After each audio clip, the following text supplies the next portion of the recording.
school supplies in the donation box located in the front lobby of First American Bank in downtown Artesia now through Friday, July 25th. The 29th Annual Weed New Mexico Bluegrass Festival is Saturday, July 19th, the main event from 9 a.m. till 5 p.m. And on Sunday, July 20th, the gospel service starts at 9 a.m. Entrance fee for July 19th is $15 per person or $30 for immediate family group. The Sunday gospel service on July 20th is free of charge. To have your event listed on the KSVP community calendar, email calendar@ksvpradio.com. Please let us know at least 1 week in advance. This is KSVP and K229AS Artesia. This hour from townhall.com. I'm Rich Thomason. A better-than-expected employment report for June. The government says employers grew their payrolls by 147,000 jobs. Analysts were predicting an addition of 117,500 jobs last month, a figure lower than the 139,000 jobs added in May, according to the data firm FactSet. Even with an anticipated slight uptick in the unemployment rate, the number is still low enough to suggest most American workers continue to enjoy job security. Correspondent George Williams says the unemployment rate fell to 4.1% last month. We're getting closer to a House vote on President Trump's spending and tax cut bill. Lawmakers debated the bill overnight. Pennsylvania Republican Glenn Thompson saying it includes much-needed reforms that will help preserve vital food assistance. We're saving nearly $200 billion by restoring integrity to SNAP, closing loopholes, reinforcing work, and ending on-check state abuse, all while preserving the program for the truly vulnerable. Pennsylvania Democrat Brendan Boyle argues it would gut social spending. The bill still kicks 17 million Americans off their health care. Record cuts to Medicaid, record cuts to the Affordable Care Act, record cuts to Medicare. House Majority Leader Steve Scalise accusing the Democrats of resorting to scare tactics and false claims the bill's tax cuts would only benefit the super rich. Question, why does the other side keep hiding behind billionaires as their excuse to vote no? Because they made a decision, Mr. Speaker, early off. They don't want to give people back their money. Last night's mass shooting outside a Chicago nightclub left 4 people dead, more than a dozen others to the hospital. On Wall Street, ahead of the opening bell, the Dow futures up 46 points. More on these stories at townhall.com. If you're living with pain, see how Relief Factor can help. My back got injured very bad. I was off work for about a year. I heard about Relief Factor from my wife. I took it every day, 3 times a day for 3 weeks. Look at her and I said, the pain is gone. And she said, I'm glad it helped. I said, no, you don't understand. It's gone. Fight pain naturally with Relief Factor. Go to ReliefFactor.com and get your 3-week quick start today. Only $19.95. Dr. Howard D.C., founder of Balance of Nature and formulator of the fruits and veggies and fiber and spice supplements, has teamed up with veterinarian Dr. Jake to create Dr. Fido's Dog Food Topper, a tasty, nutritious way to enrich your dog's meals. Just scoop, sprinkle, and stir. Call 888-388-7297 or go to drfidos.com, drphytos.com. And for a limited time, order now and receive a 10% discount with our money-back guarantee by using promo code BALANCE. Rescuers in Indonesia continue searching for 29 people missing after a ferry sank.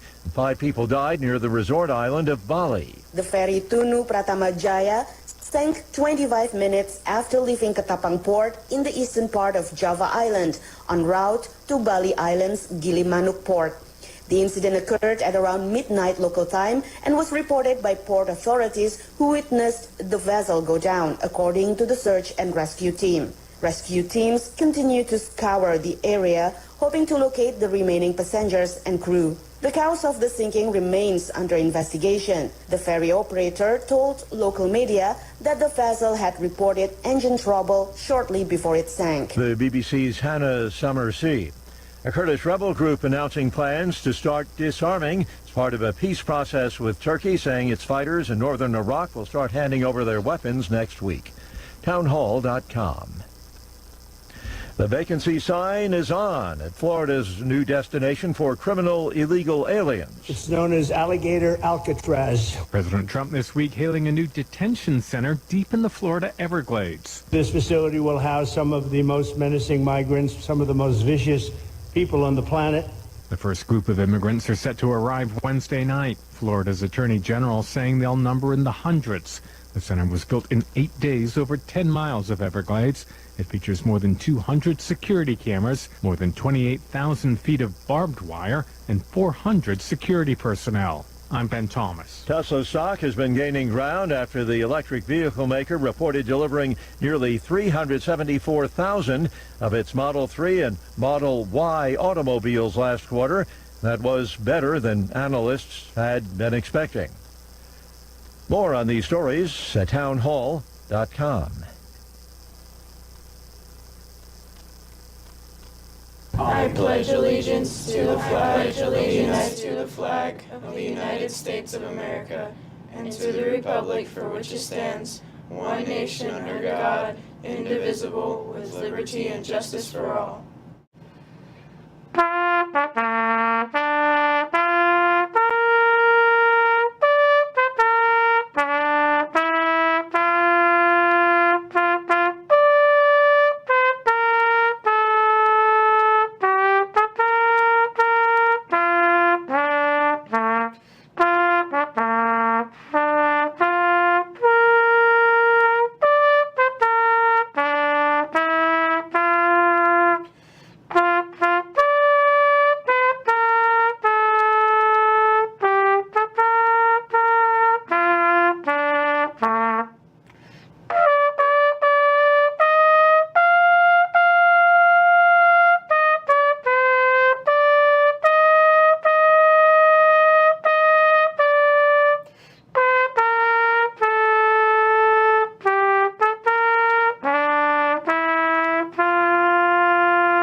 And we are so happy to be the new florist for the KSVIP. If you know someone who is having a special date or event, a birthday, anniversary, or something big is happening in their life, let's make them the KSVIP. On their day, we'll say something on the radio about your special person, and they will receive a beautiful flower from Nell's Floral. So call KSVP at 575-746-2751 and nominate your KSVIP.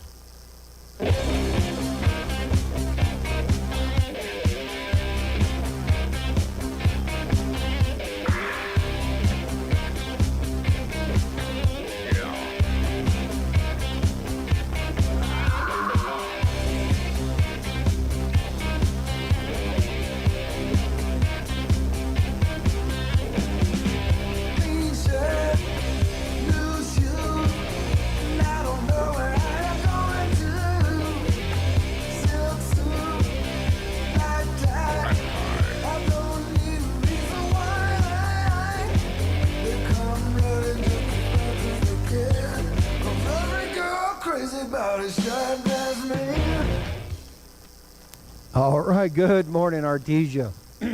Excuse me, about to try to talk and got a frog in my throat. Hey, it's Thursday, July 3rd. I'm your host, Scott Pettis. So glad you guys joined us today. We have got a full show today. This hour, we're going to be talking to the Eddy County Fair Board. Next hour, the Rec Center and the Senior Center. And 9 o'clock hour, Ocotillo Weekly Update and the AHS Soccer Camp. But before we get into all of that, let's jump into the scriptures. I'm going to be in Matthew 25 today, starting with verse 34.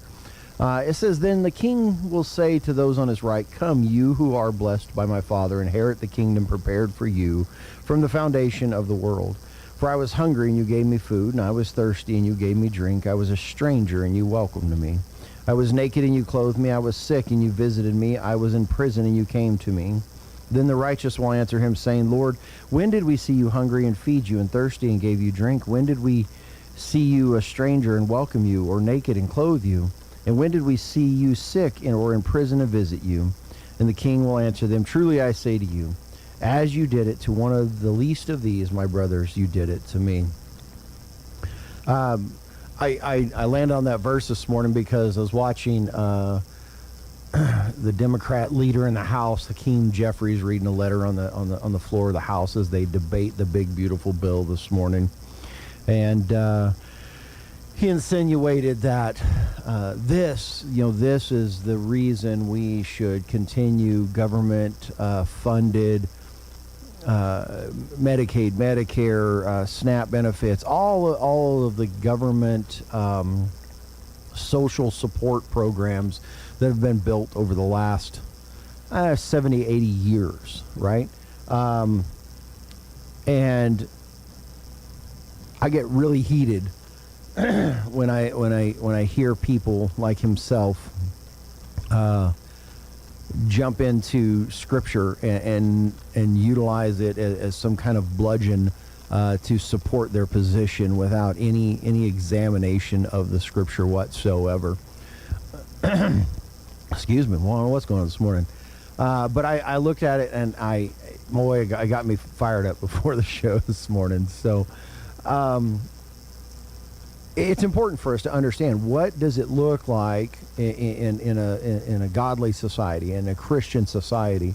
What does it look like to take care of the hungry, the sick, those in prison, those without need, those who are thirsty? And I get a little frustrated because so many people want to take verses like this and they take them out of context, and they don't really look at what is being said here. Christ, of course, and this is the final judgment. This is the final judgment narrative of those who are separated on his right and those who are separated on the left, and it seemingly points to the fact that those who cared for others, were on the right side.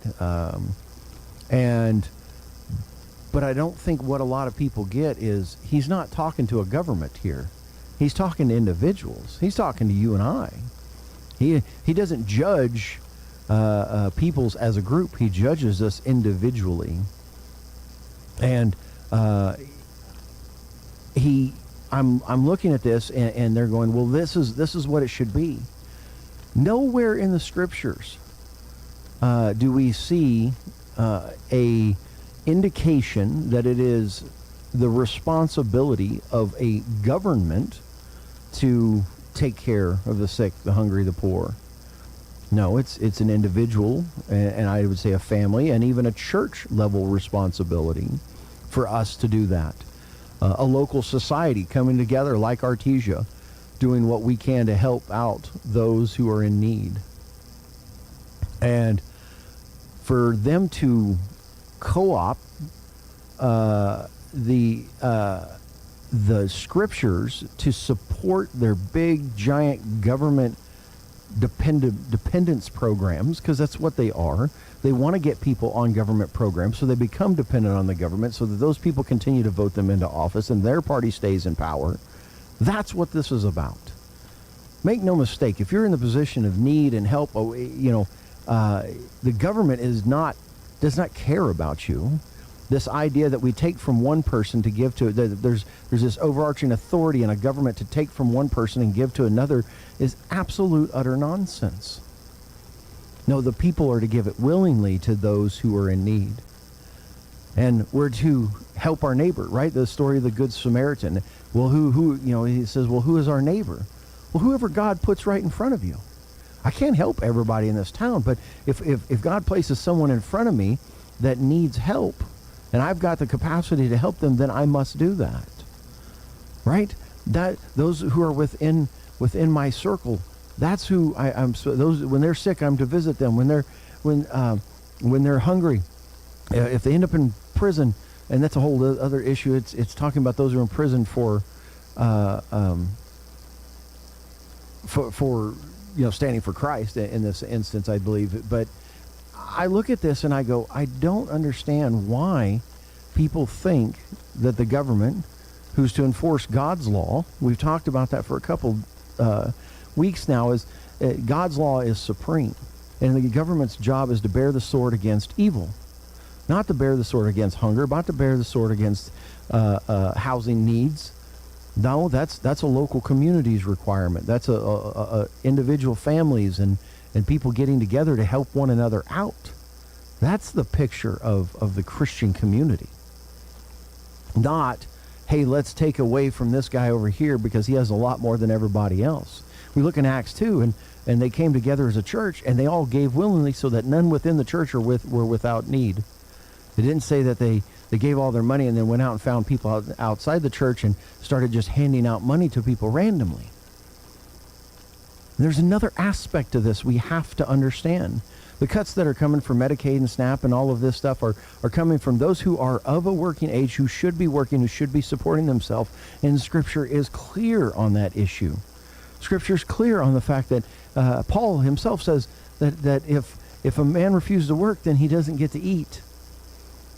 Proverbs over and over points to the sluggard. The lazy hands make for poverty, but diligent hands for bring wealth. Diligent hands will rule, but laziness ends in forced labor. A sluggard's appetite is never filled, but the desires of the diligent are fully satisfied. And on and on and on. All hard work brings a profit, but mere talk leads to poverty. And that's all these people are. They're mere talk. They don't want to give to anyone individually. They don't want to go help people around them in their communities. No, they want to take from those who have produced, the diligent hands who've produced wealth. They want to extract it from them and distribute it to those who they believe that they can coerce into keeping them in power. That's the struggle. It's important for us all to understand that all of this, when we look at it, we can't just stand on random principles, man's principles. We have to stand on God's word. That's my rant for the morning. I went a little long, so let's check the weather and we'll come back and do the calendars. I'm meteorologist Steve Hamilton with your Pecos Valley weather. We could still get a few showers or thunderstorms today. Mix of sunshine and clouds, and we'll be in the mid-80s. Maybe a leftover shower till about midnight tonight. A few clouds, and we're in the upper 60s, and then everything dries out for Independence Day. We're looking pretty good. Lots of sunshine. Temperatures will be warming up a little bit. Mid-90s on the high, and then sunny and hot for the weekend. That's your latest forecast. I'm meteorologist Steve Hamilton.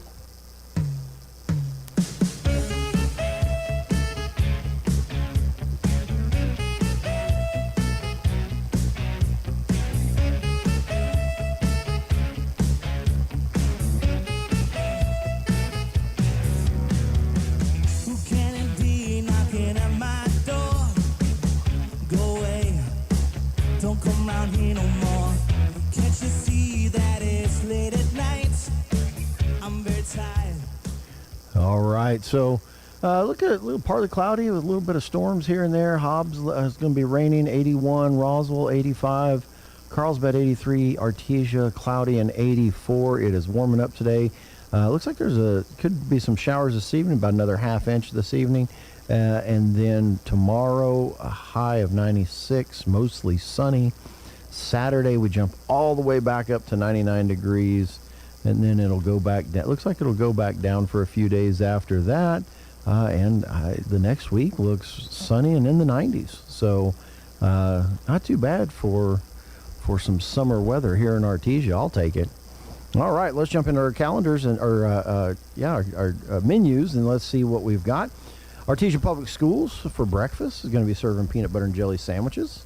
For lunch, chicken quesadilla with lettuce and tomato, pinto beans, and melon chunks. What are they having over at the Senior Center today? Well, if I can turn the page there. Senior Center Frito pie with beef and pinto beans. And they're going to have lettuce and tomatoes with that. Yellow squash with tomatoes and some cantaloupe. We'll be talking to the Senior Center later today.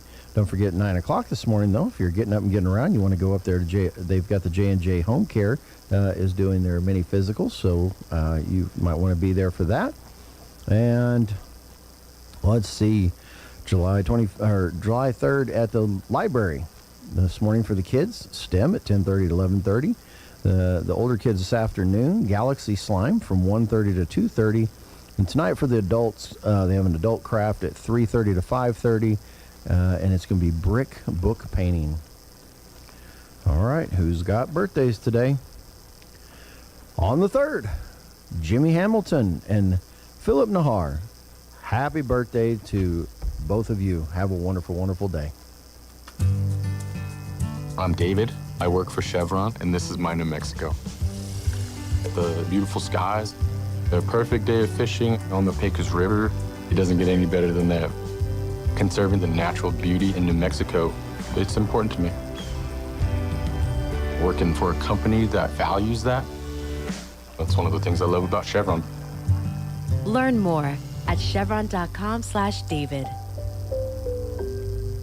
At Artesia Ford Sales, we're doing something big. It's employee pricing for everyone. That's right, you pay what we pay on a wide selection of new Ford vehicles. From the tough American-made F-150 to the versatile Explorer, you're getting unbeatable deals on vehicles built right here in the USA. We've proudly served families like yours in Artesia and the surrounding area for many years. And now we're saying thank you the best way we know how, with real savings. Hurry into Artesia Ford Sales, where family, fairness, and Ford come first. Looking to buy or sell a home in Artesia? Trust the team that knows this town best.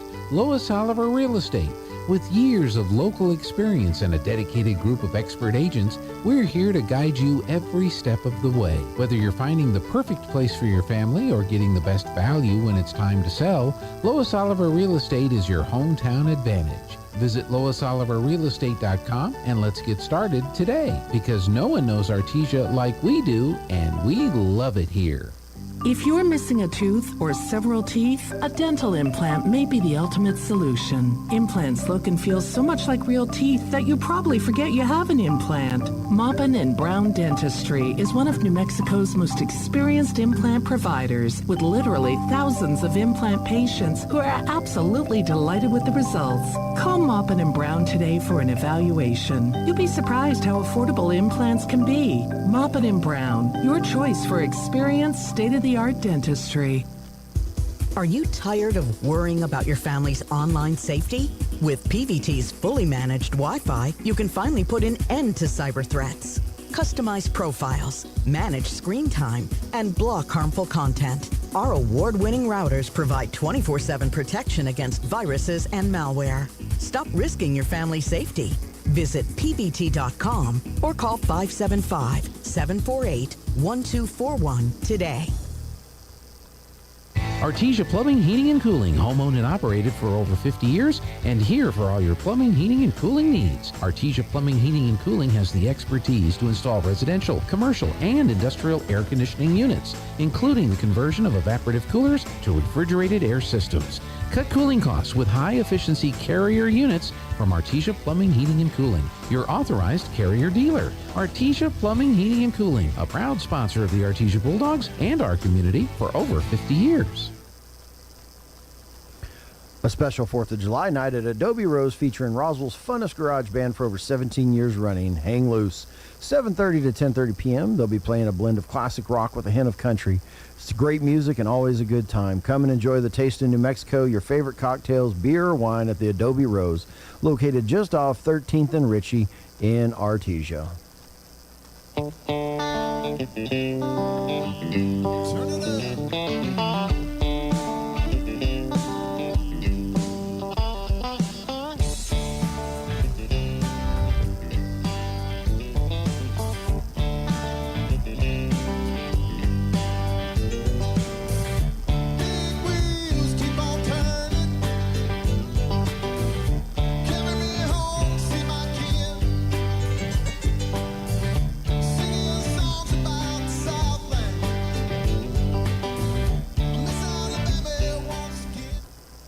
All right, welcome back, Artesia. Hey, it's July 3rd, so that means tomorrow, 4th of July, Independence Day. Hey, it's going to be a great time. Don't forget, you can still get signed up today. Hey, there's pickleball, 5K, volleyball, cornhole, golf scramble. Don't forget the parade downtown tomorrow. And then Saturday night, oh, don't want to miss the disc golf. There's disc golf on Saturday. And then Saturday night, custom drone show July 5th at J.C. Park at dark. So if you got more questions, you'd like to register, you can call the chamber today at 575-746-2744. And in honor of 4th of July, I think it's a good time for to set aside some time to read the document that came about on that day, a Declaration of Independence. And so also on the Saturday, July 5th, before the drone show, Artesia, here in Artesia, KSVP will be airing the pre-show leading up to the drone show, which will include a reading of the Declaration. Don't forget, KSVP will also air the soundtrack to the drone show. Let's see, Vitalant. Let's see if they're having a blood drive. No blood drive today, but tomorrow, July 4th, and Saturday, July 5th, they will be having blood drives at the UFO Festival. The Bloodmobile will be set up at 500 North Main, there in Roswell, from 1 p.m. to 5 p.m. on Friday, 11 a.m. to 4 p.m. on Saturday. So if you're out at the UFO Festival, which is this weekend, begins today and carries through Sunday, get out there and give some blood. There are free t-shirts for anyone who donates blood at that time. Woollead Show, for those of you who might be interested in participating in the Woollead Show in the fair, Sun Country Homes and Gardens will be having one last info meeting this Saturday, July 5th at 9 a.m. So if you'd like to find out more information, if you've got little ones that would like to show animals but don't have animals, or and you would like them to be participate in that, come on out Saturday, July 5th at 9 a.m. at Sun Country Homes and Gardens and find out more and more information. All right, the Historical Society for Southeast New Mexico is having their 4th of July event from 1 to 4 p.m. at 200 North Lee Avenue in Roswell. They'll have a chuck wagon, stock car, free refreshments, and special gifts. They're also going to be set up for UFO Festival July 5th and 6th. Family fun, daily promotion, and special gifts while they last. All right. Next week, beginning next Monday, is the the Artesia Boys High School Soccer Camps. Kids camp for those 4 years old to 5th grade, and development camp for those entering grades 6th through 8th. Those are $60 and $80 respectively. July 7th through 9th. If you would like to get registered for that, you can call Myrna at 575-914-1140. Next Tuesday, July 8th, Andy Mason coming to the public library, an educational, interactive, fun concert for kids of all ages. So come out Tuesday, July 8th at 5:30 to hear Andy Mason. If you are a food service company and you're interested in setting up to vend at the National Championship Air Races, there will be a information meeting happening at, the ENMUR campus in Roswell, and it'll provide detailed discussion regarding participation and application for food vendor services during the races, September 10th through 14th. To attend, RSVP to 575-622-1975. Food distribution set for next week, July 11th, in both Carlsbad and Artesia. America's Jobs Center in New Mexico wants you to be a part of their discussion at their Employer Roundtable. Join us for an Employer Roundtable session with special guest, Department of Workforce Solutions Cabinet Secretary Sarita Nair. That's next Friday, July 11th, from 9 a.m. to 11 a.m. at the Artesia Public Schools Boardroom. The Employer Roundtable is a free, open discussion where employers will share their workforce needs and challenges impacting their businesses.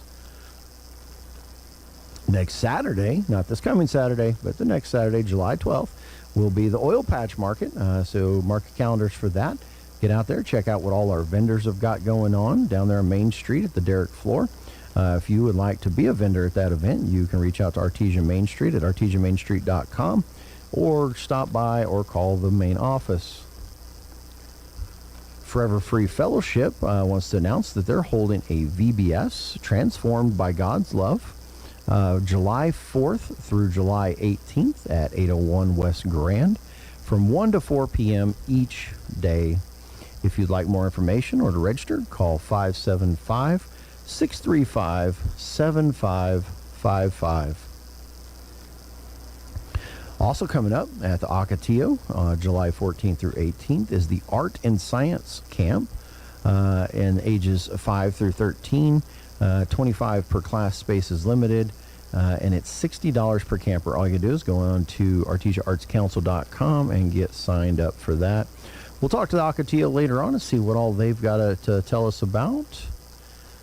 And let's see, Vitalant presents a blood drive at the Carlsbad Fire Department classroom at 401 South Halloween on Tuesday, July 15th and Wednesday, July 16th.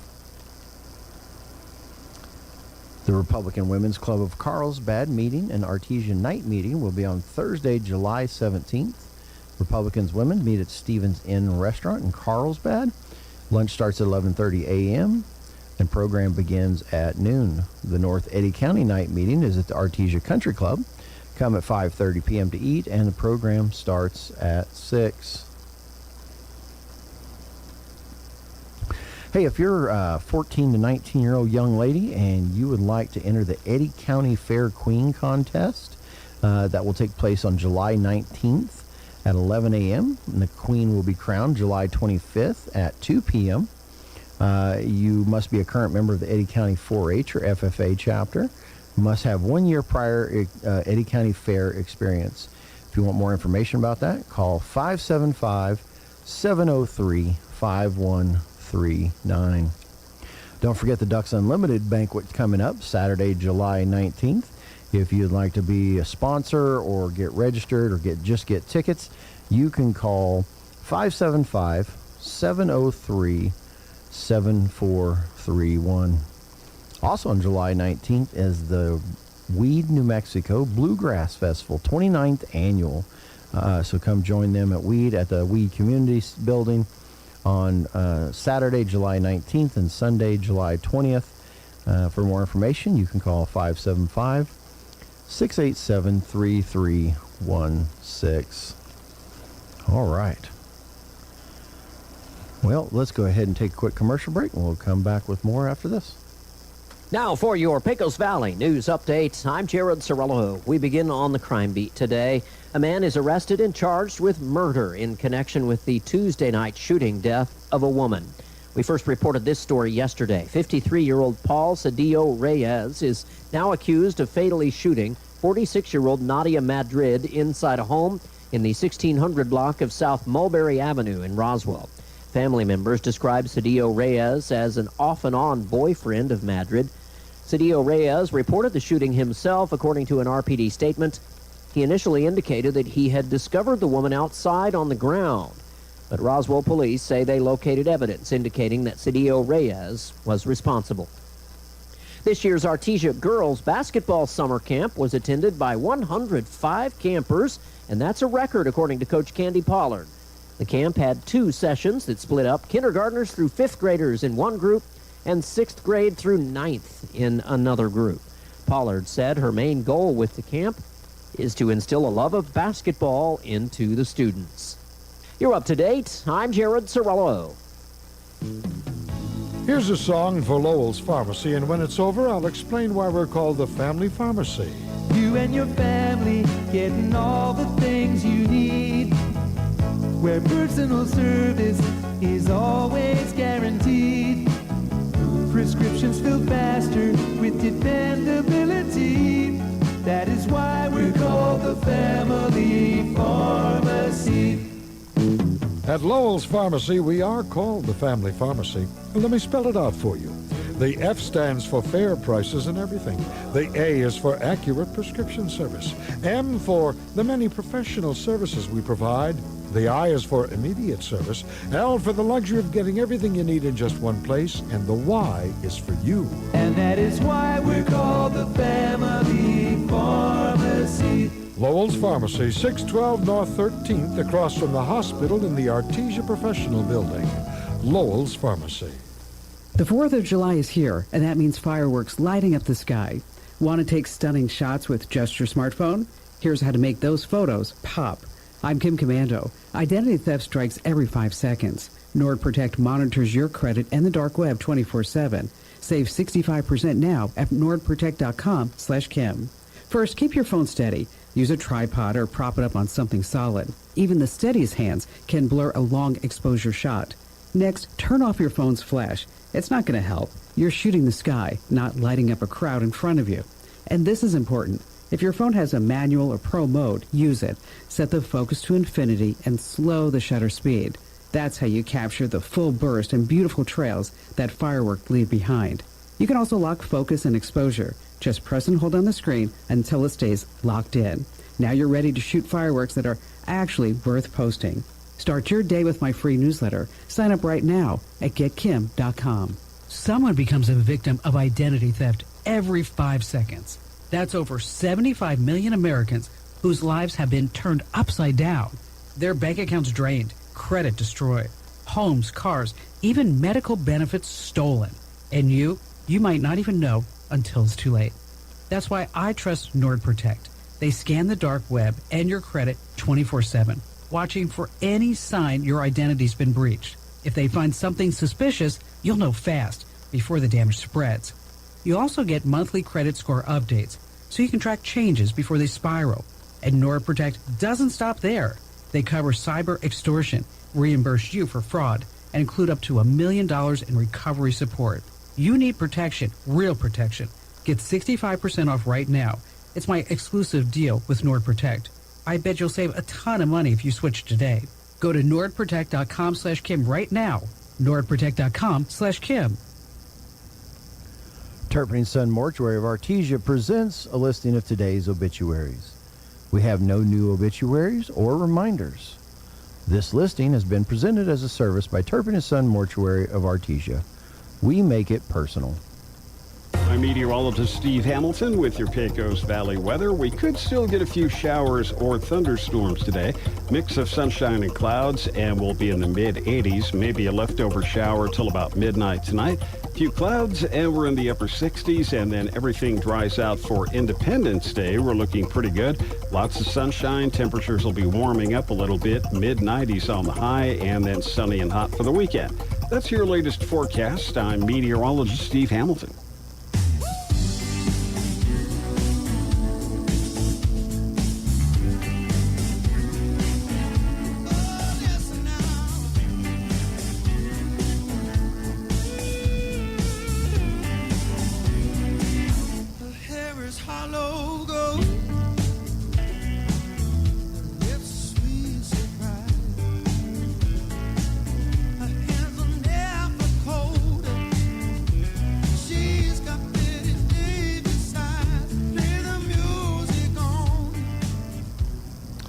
All right, welcome back, Artesia. Hey, a couple last things on our list of stuff going on that I want to share with you. Don't forget about Bulldog Breakfast. That's the big breakfast that they have to welcome all the new staff members at the Artesia Public Schools. That's happening on Friday, August 1st at 7 a.m. If you're a business here in town and you would like to sponsor a teacher and go and meet them and network with all the new staff members at the school, you can sign up for that by calling the chamber at 575-746-2744. Deadline for sign up though is July 25th. So get on over there, reach out to the chamber and get out there and give them a hand. Also, don't forget, we're in the middle of our 6th annual school supply drive presented by Written and Read Foundation. Donations are being accepted through July 25th. You can drop off school supplies in the donation box in the front lobby of First American Bank in Artesia. And we got 2 more days of the Eagle Draw Community Mural going on. So if you want to get out there and help them, They are out there from 8 a.m. to 3 p.m. each day. So it looks like they'll be out there today, tomorrow, and again on Saturday. So if you want to be part of that, get out there and get involved. If you want more information about that, you can contact Kirsten Mortson at 575-703-8223 or Linda Stevens at 575-513-0143. So lots going on this weekend. All the 4th of July stuff here in Artesia. The UFO craziness up in Roswell. Go check out UFO Festival. That'll be a lot of fun. And just have a great, enjoyable weekend, man. That's going to be, it's going to be warm, but and sunny, but not too bad, so we'll be able to enjoy all of that. All right, well, let's go ahead and go to our next commercial break, and hopefully we'll have our next guest here in a few minutes. With the Wall Street Business Report, I'm Bill Alexander. President Donald Trump announced a trade deal with Vietnam Wednesday that would allow U.S. goods to enter the country duty-free. Vietnamese exports to the United States, by contrast, would face a 20% levy. Microsoft is laying off thousands of employees in the largest round of layoffs since 2023, according to the company. In an ongoing effort to streamline its workforce, Microsoft said as much as 4%, or roughly 9,000 of the company's employees, could be affected by layoffs. Used car prices are climbing again, according to the latest Edmunds used car report. The average transaction price for a 3-year-old used vehicle has reached $30,522. That's up 2.3% from the same time last year. Del Monte Foods, best known for its canned fruits and vegetables, is filing for bankruptcy protection as U.S. consumers increasingly bypass its products for healthier or cheaper options. For the Wall Street Business Report, I'm Bill Alexander in Washington. Looking to start, continue, or complete your higher education journey? Join the more than 5,700 current Greyhounds on their journey to student success. Eastern New Mexico University offers the most affordable higher education degree in the Southwest, and New Mexico residents can go to school tuition-free with the New Mexico Opportunity Scholarship. With online or in-person degrees, ENMU is the right choice for you. For more information, visit enmu.edu. ENMU, student success, that's what we're about. When was the last time you had some really delicious homemade ice cream? That long, huh? Well, satisfy that craving with Ensemble Tea Treats homemade ice cream, now available at La Fonda Restaurant in downtown Artesia. Ensemble Tea is a local company, so it's good ice cream, and you're supporting our community businesses. Come try some homemade Ensemble Tea ice cream today at La Fonda Restaurant in downtown Artesia. Welcome to Answers with Ken Ham. The account of origins presented in the Genesis is a simple but factual presentation of actual events and provides reliable basis for man's worldview and a framework for scientific investigation into the question of the origin and history of life. Answers with Ken Ham is brought to you by Harvest Fellowship at 2307 West Main in Artesia. Call Pastor Ronnie Williams at 746-6195. Now, today's Answers with Ken Ham. When you die, you're done? This is Ken Ham, contributor to the apologetic series, The New Answers books.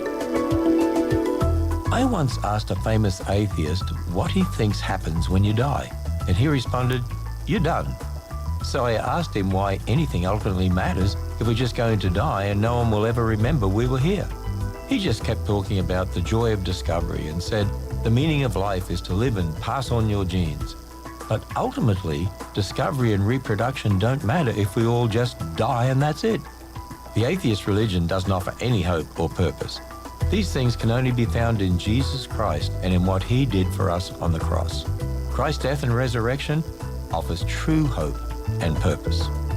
Listen to this program again or view a transcript at AnswersRadio.com. You can also learn more about Jesus at AnswersRadio.com.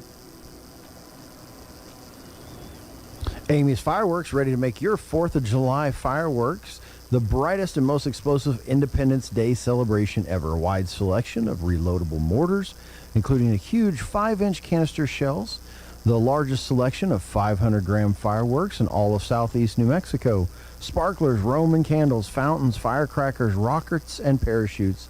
Family packs starting at just $8. Shop in air-conditioned comfort in Roswell at 1501 East 2nd, Artesia 1615 North 1st, and Carlsbad 2309 West Lee.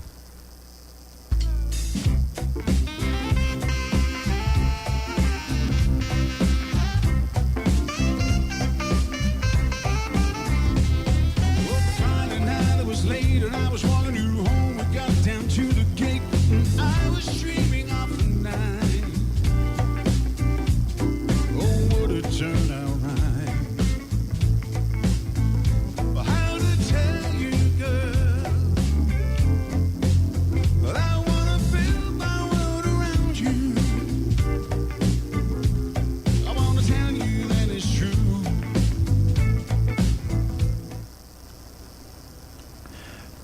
All right, Artesia, welcome back. We're going to take another. Well, I actually don't have any more commercial breaks to run, but we had a little bit of a miscommunication with our next guest. They were going to call in, so I thought they were coming in. So I want to take just a quick second and give them a call, and we'll have them right on the air. Just a moment.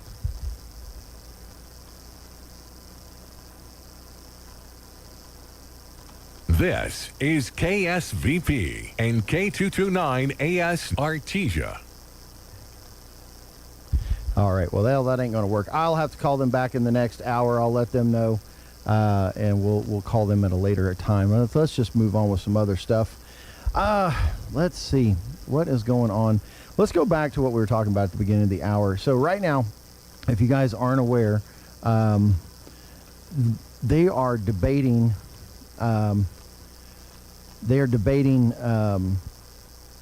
the big beautiful bill in the House. Okay, so it passed through the House a week or so ago, went to the Senate, and they made a bunch of adjustments to it, and now so that means it has to go back to the House to be passed again. They were voting till I think almost midnight, 1 in the morning last night, on whether or not to bring it to the floor for debate and a final vote. And man, there were a lot of serious holdouts up to the last minute. A number of Republican senators really aren't happy with a lot of the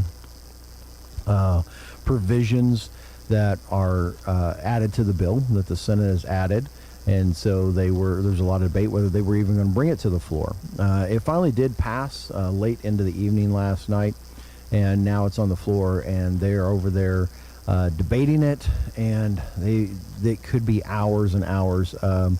The Democrat lead, I can't think of what he's called, the minority whip. He's on the floor right now, basically trying to filibuster. I think he's talking and talking. He's got him a huge big binder. He's up there just talking away. It's a little bit crazy that all this pushback against this thing. It really has to do with those programs, cuts to those programs. It's not even really cuts necessarily. It's changes to the programs that provide government benefits, okay? Things like Medicaid and SNAP and things like that. What it looks like to me, the best I can tell is that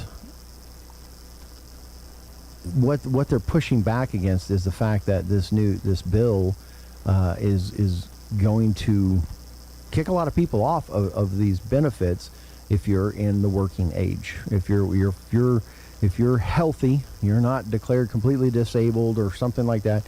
If you're in working age, you cannot gain these benefits, and you need to go to work, and you need to be a productive citizen, and you need to pay your bills and take care of stuff. There's a ton of fraud and abuse in this system, and the truth of it is, and I think here's the biggest portion of it, is the people who are pushing back against it are not really truly pushing back against it on principle. That's what they say from the floor. The truth is, we have such a divisive system up there at this point that if you're on the left, if you're on that Democrat side of the House, it does not matter what President Trump and the Republicans put up, they're going to oppose it, not based upon principle. It may sound principled, but just based upon hatred. They do not want the Republican Party in control, and they do not want the Republican Party to succeed. They do not want President Trump to succeed, because his success will bring light to the fact of their huge failures over the past 2 Democrat administrations. The destruction of the economy, the destruction of our energy sector, the destruction of our social services, the wide opening of the border, bringing in anybody and everybody from across the world to this area. And it makes no sense why people would look at what this bill's going through. And here's the biggest piece of the bill. The one part that we need to be the most concerned with is we're talking about if it doesn't pass, I think it's a 68% increase in income tax for working Americans. Okay? Now, think about what they're saying. Think about what they're pushing back. Over 45% of the United States does not pay any income tax. Okay? And they're willing to sabotage all this and crush it and push back this bill to continue the current tax rates. And it's all it's doing is continue the current tax rates. So if they don't vote for it, if it doesn't pass, there's actually a tax increase, the largest tax increase in American history. But they're willing to push back against this just because they're not getting their way and they don't want the other side to succeed. And that's childishness. And I don't know about you, but I'm sickened by and tired of the childishness within our political framework.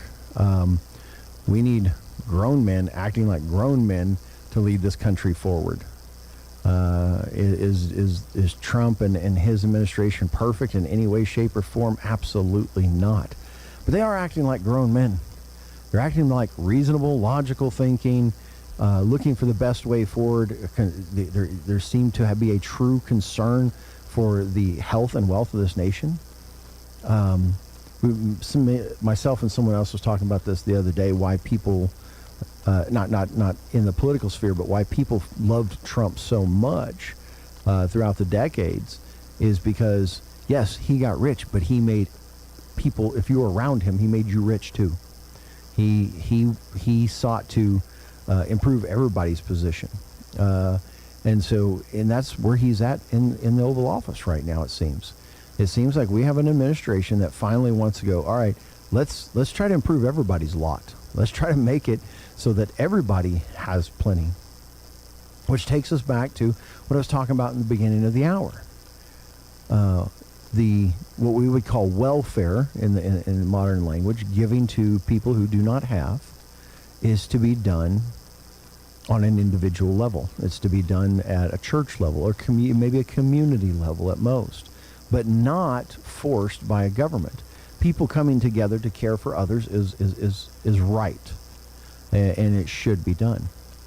But here's the deal. When you create a society like the one we currently live in, where you can be making 6 figures and still be living paycheck to paycheck because of the cost of groceries, the cost of food, the cost of gas, the cost of everything, and it leaves no room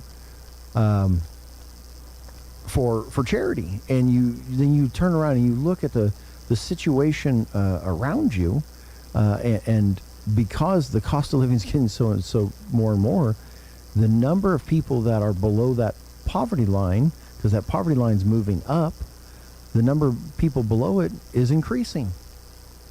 All because of games, political bantering back and forth, just position, that's not the word, political positioning. And that's what we're facing in this state. And it's what's angering me so much about what's going on in this state is you can't get the leadership of the state to think clearly in terms of helping everyone out. They say, here, let me give you a handout. Let me give you a handout. Well, giving people a handout isn't what gives them a hand up. It's not what in improves their situation. If you want to pass legislation to help the poor, pass legislation that makes us a more profitable state. That we can create wealth without being penalized for it. We can actually do business without having to jump through 3,000 regulation loopholes just to function every day.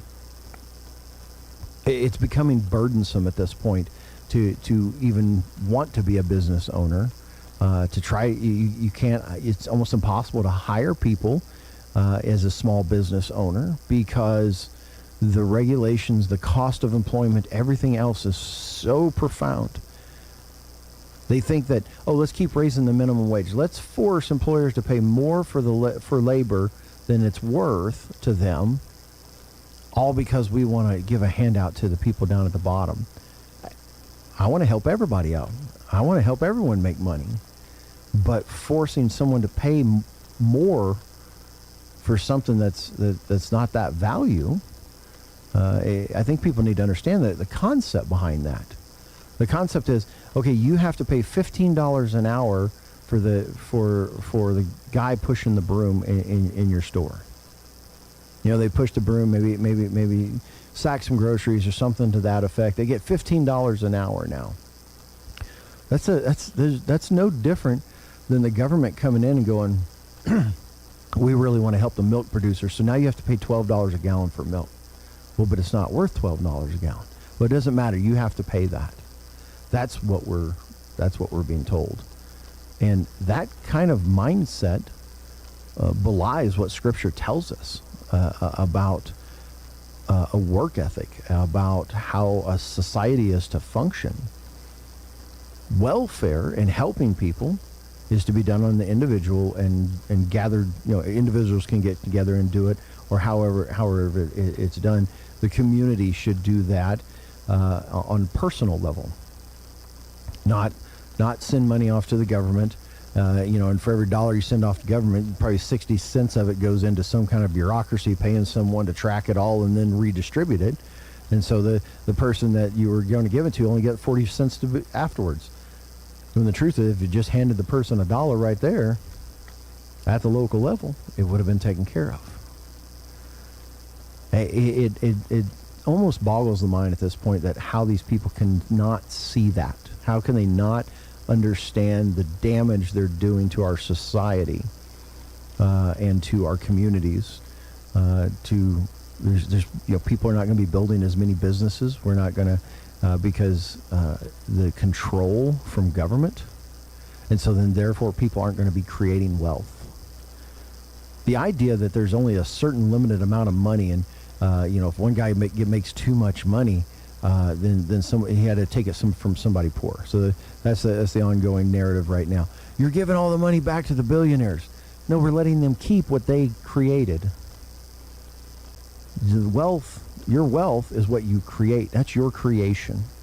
You either sold your services for a cost or a price, or you created a product that someone else wanted, or you did the labor that someone else didn't want to do, and you created that wealth. It's not as if there's a limited amount of wealth to be made. Wealth comes about by innovation and creation. And for us to set in the mindset of we can't let one person get too rich. We can't let this person over here keep too much of their money, because if they keep too much of their money, they're not going to help anybody out. Which brings us back to our first point. We have a government now that thinks it knows better than the individual about who to help and how to help them. Now, I'm going to look at Artesia and I'm going to say, we do a fairly good job. Could we do better? I'm sure we could. We do a pretty good job of helping each other out locally. But think about how much more wealth and value we would have in order to do that if the government wasn't taking away money from us to then redistribute to people. We don't, and they devalue through the distribution process. They devalue them out. We have to come to an understanding that I'm not sure. How do we extract ourselves from the system? I don't know. I think our labors have to be first and foremost looking at our local governance. How are we doing things? Examining what we're doing locally. Are we doing something similar to what they're doing on a larger scale in Santa Fe, but because it's smaller and because it's local, we think it's okay for the government to do? I don't know. Maybe we need to look at that.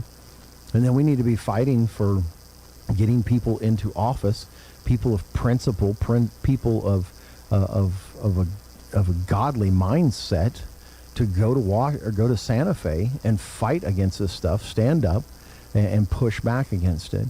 And it's hard. It really, really is. There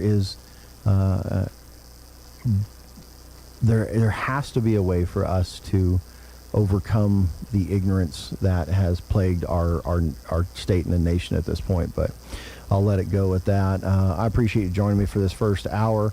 What I'll do is I'll figure out to get the Artesia Fair back on in another hour block later on in the show, probably in the 9 o'clock hour, and we'll talk to them then.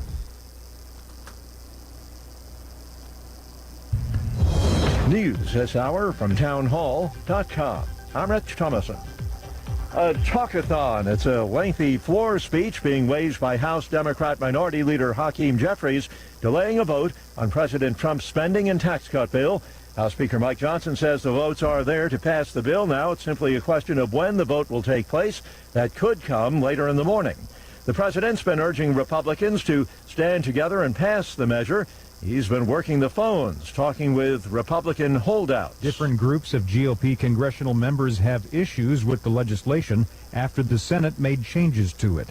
The Freedom Caucus seeking deeper spending cuts, while moderates are worried about health care programs. White House correspondent Greg Clugston. Ohio Republican Warren Davidson is one of the skeptics who now says he is a yes vote. After rejecting an earlier version of the bill, Davidson was in on a phone call from the president. The phone call came as a key procedural vote for the mega bill remained open for almost 4 hours, with hardline conservatives and one moderate Republican keeping the bill from moving forward. As of 2 a.m. Thursday, the vote was 207 to 217, with 5 Republicans voting no and 8 voting present. The combination has threatened to tank the rule since Democrats are united against it, and the vote on the final package can't proceed without that rule. President Trump spoke to some of those holdouts who were seen entering the room shortly before the call began.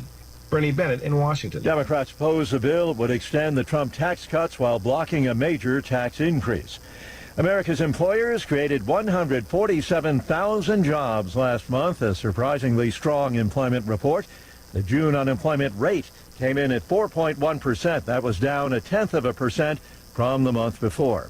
On Wall Street, stocks are higher. The Dow's been up about 147 points, while the NASDAQ Composite Index is ahead 159 points. More on these stories at townhall.com. Hey, it's Mike Rohn. If I have a choice, I like to do business with companies that actually stand for something. That's why I switched from Verizon to Pure Talk. No offense to Verizon, I'm sure they stand for something. I just don't know what it is. Pure Talk, on the other hand, is a veteran-owned company that supports our military in a big way, and I appreciate that.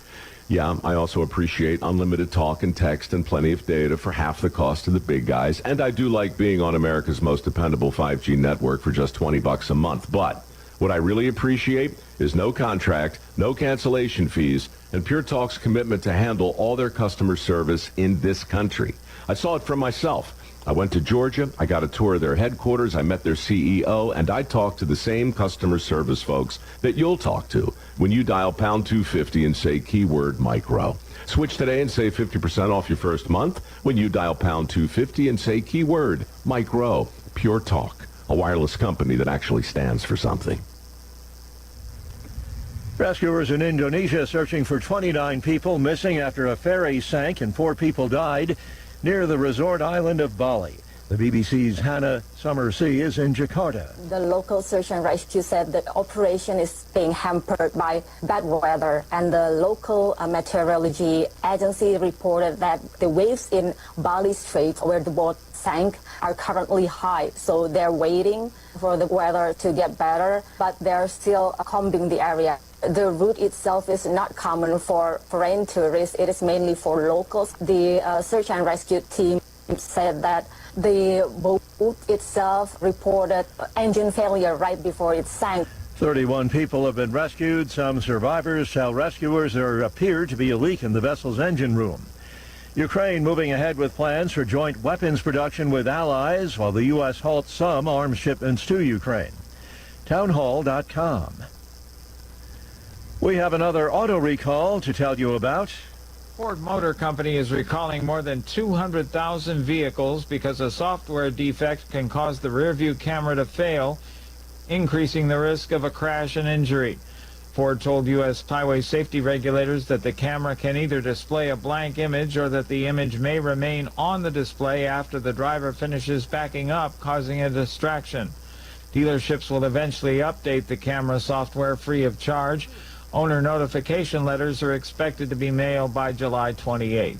Keith Peters, Washington. President Trump has announced a trade deal with Vietnam. It will allow U.S. goods to enter the country duty-free. Vietnamese exports to the U.S., by contrast, will face a 20% levy. Mr. Trump declares the agreement a great deal of cooperation between our two countries. More on these stories at townhall.com. Hi, this is Holly from Nels Floral in Artesia, and we are so happy to be the new florist for the KSVIP. If you know someone who is having a special date or event, a birthday, anniversary, or something big is happening in their life, let's make them the KSVIP. On their day, we'll say something on the radio about your special person, and they will receive a beautiful flower from Nels Floral. So call KSVP at 575-746-2751 and nominate your KSVIP.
All right, welcome back, Artesia. Hey, I just got handed a notice. If you're headed to Roswell today, be ready because they're shutting off some streets for the UFO Festival.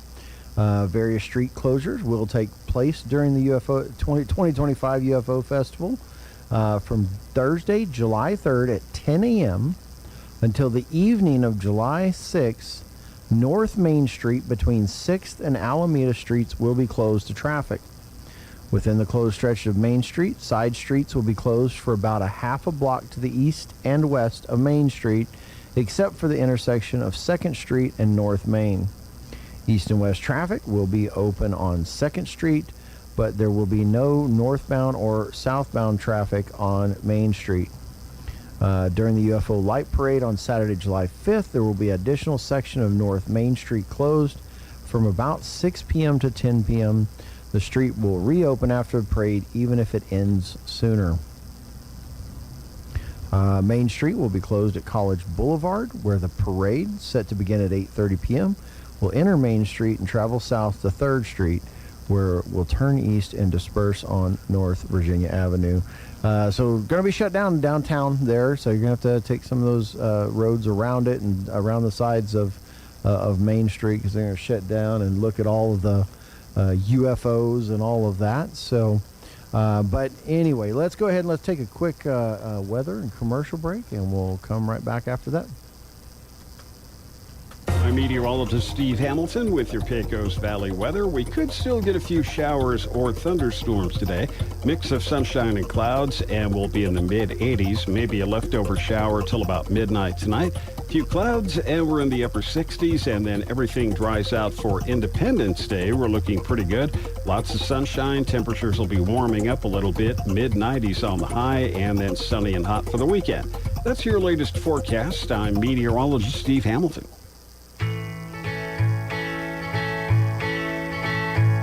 Check out the Independence Day savings this week at Fence Country Market in Artesia. 8-count packages of Food Club hamburger or hot dog buns are $1.38 each, and select bottles of Sweet Baby Ray's barbecue sauce are $1.88 each. In produce, extra large seedless watermelons are $5.97 each, and extra large Texas cantaloupe are $1.97 each. In the meat department, family packs of select T-bone steaks are $6.99 a pound, and pork spare ribs are 99 cents a pound. These are just some of the Independence Day savings this week at Fence Country Market in Artesia.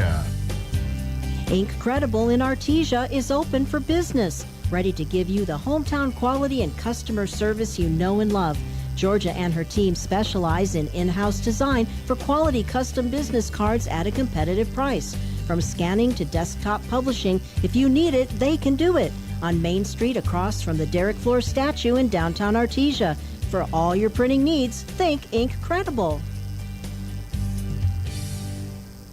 This just in, Roswell Hyundai is giving you an explosive chance to win.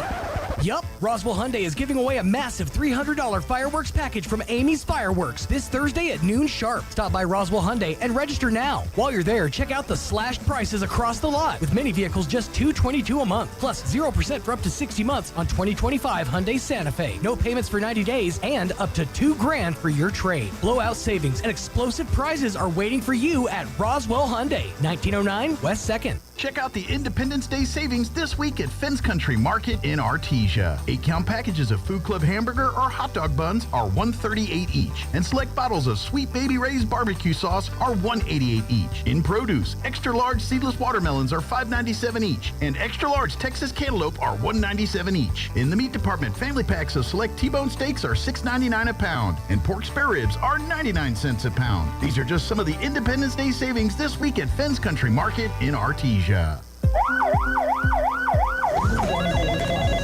In a medical emergency, every second counts. Artesia General Hospital's emergency department is open 24/7, staffed with highly trained professionals ready to provide life-saving care when you need it most. Don't wait. When minutes matter, trust Artesia General Hospital. Quality emergency care close to home. Learn more at artesiageneral.com.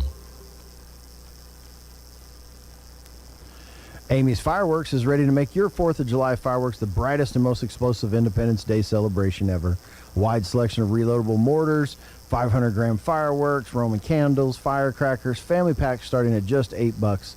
Shop in air-conditioned comfort in Roswell, Artesia, and Carlsbad.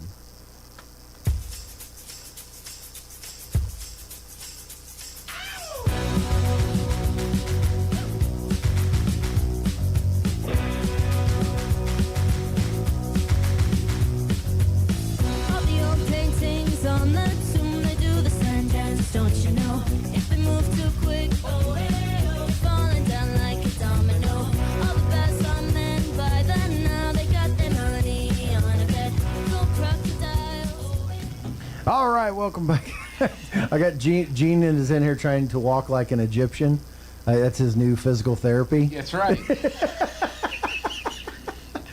Gene's walk like an Egyptian physical therapy class. I think I walk like an Egyptian because I'm, Come on, guys. All right, well, we got a couple of gentlemen coming in from the Artesia Rec Center. They're going to come in and join us and tell us a little bit what they've got going on down there with the summer program. Gentlemen, how y'all doing?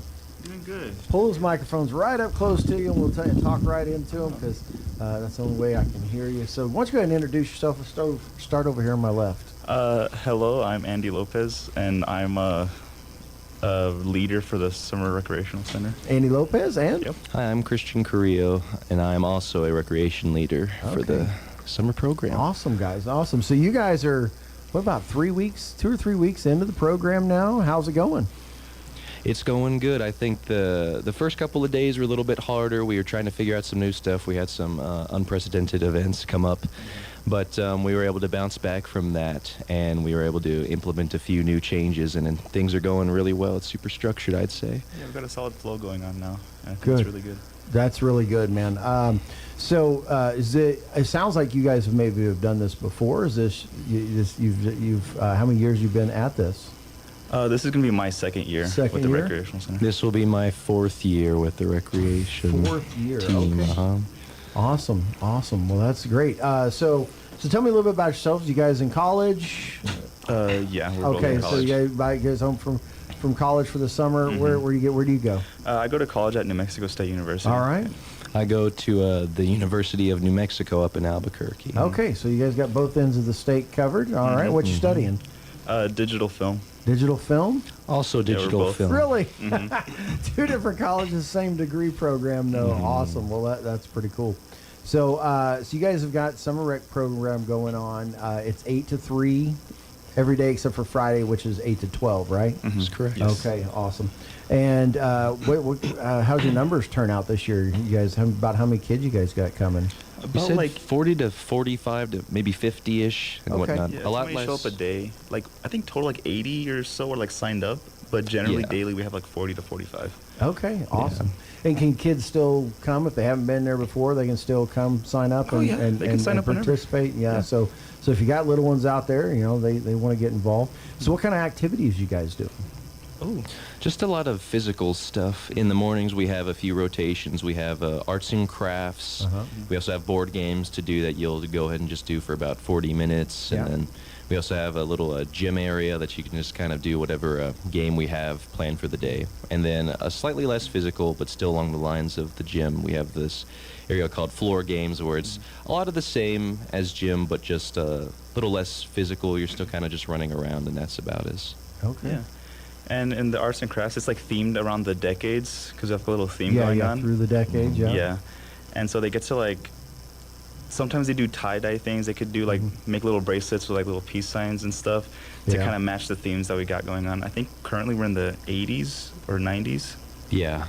Probably around there. Way back then. Yeah. Way back in the 90s. Bringing back some old styles. Yeah, all of us are people born in the 1900s, Yeah. So, awesome. Well, what's your favorite part of doing this? So obviously, you enjoy it because you're coming back year after year. What draws you to it?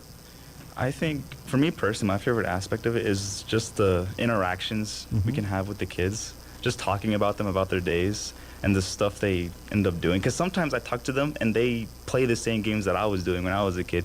Like they play Foursquare and they use that same strategy to get people out by just dropping it in the corner. Like I did that too when I was a kid. And I think it's cool to notice things like that. And those are things I like the most. Awesome. Yeah. For me, I have to go along the relationship aspect too, because so much of that stuff stays with me even just throughout my just college life too. Just thinking about the kids day by day and wondering what they're up to, and then seeing them the next year and seeing how big they've gotten and how they've changed and how they understand more. And it's a little bittersweet, but it's just so cool to see them grow up and just become little outstanding citizens. That's really cool, man. So we appreciate you guys doing it. It is a paid position, but it's still, you're taking time out of your summer and you're coming home and you're helping these kids, and so we really, really appreciate it.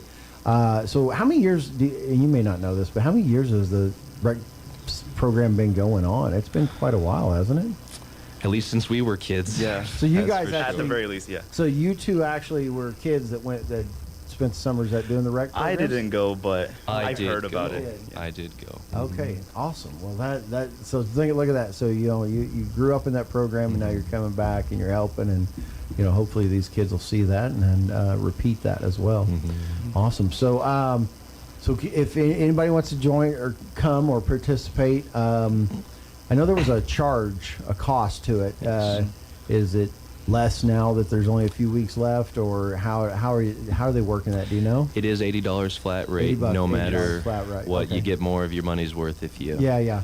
So get on up there. If you've got kids and they're looking for something to do during the summer, get up there. $80. Go get signed up and come up there. And every day, just a lot of fun. They get a lot of interaction and time to spend together. And so that's really, really cool. It is Awesome. first through fifth grade. First However, through that fifth. is Yeah, I the- figured it was. I guess I assumed it was the little kids, but yeah. So going into first through fifth grade. So if you've got kids in that age range and they're looking for something to do, head on up there. Awesome. Well, anything else you guys want to share with us? Anybody, any shout outs you want to say hi to anybody on the radio? You're like, no. You guys are like, all right, guys. Well, we appreciate you coming in here and talking to us and letting us know all about the rec program. And that's going through when? Ends July 18th. Yes. July. Only a couple more weeks. Okay, now. so a couple more weeks for that. So the week before the fair it ends, and then yeah, because they're going back to school. Mm-hmm. When's y'all school start? Middle of August for me. I start on like the 21st Yeah. of August. Okay. And they start school here August 7th. It's just crazy. Yeah. It just gets longer and longer. I complain about that every week. So awesome. Well, guys, thank you so much for coming in. We appreciate you, and do keep doing good things, man. Okay. All right, fellas. Thanks God for having bless. us. Now for your Pecos Valley news updates, I'm Jared Cerello. We begin on the crime beat today. A man is arrested and charged with murder in connection with the Tuesday night shooting death of a woman. We first reported this story yesterday. 53-year-old Paul Cedillo Reyes is now accused of fatally shooting 46-year-old Nadia Madrid inside a home in the 1600 block of South Mulberry Avenue in Roswell. Family members describe Cedillo Reyes as an off-and-on boyfriend of Madrid. Cedillo Reyes reported the shooting himself, according to an RPD statement.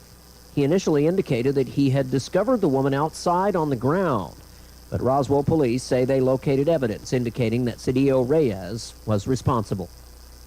This year's Artesia Girls Basketball Summer Camp was attended by 105 campers, and that's a record according to Coach Candy Pollard. The camp had 2 sessions that split up kindergartners through 5th graders in one group and 6th grade through 9th in another group.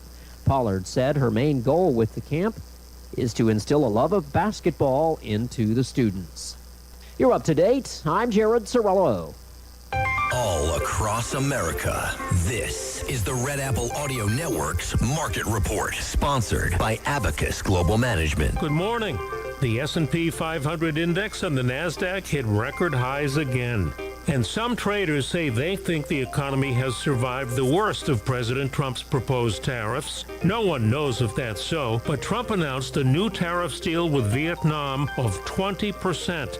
And that's the best-case scenario for many businesses to think they could work with 20% if they have to. Attention moves to 2 other things for now. The tax cuts and spending bill. Some House Republicans were saying they'd vote against final passage because they want more spending cuts. And to the jobs market. The Federal Reserve may be watching hiring even more than inflation because too many layoffs can cause a recession. But there have also been reports that some store prices are rising again, too. Job openings did rise in one report this week, but layoffs continue. Some who've been laid off say they haven't looked for a job in decades and aren't sure how best to do it. Some of President Trump's supporters say the economy will boom after tax cuts are extended. Have a fun, safe 4th of July. With business, I'm Joe Connolly. This is the Red Apple Audio Network's Market Report, sponsored by Abacus Global Management. What if the future of finance wasn't built around averages, but around you? At Abacus Global Management, we're reshaping financial planning around the most personal data point, your lifespan. But it's more than just insight, it's control.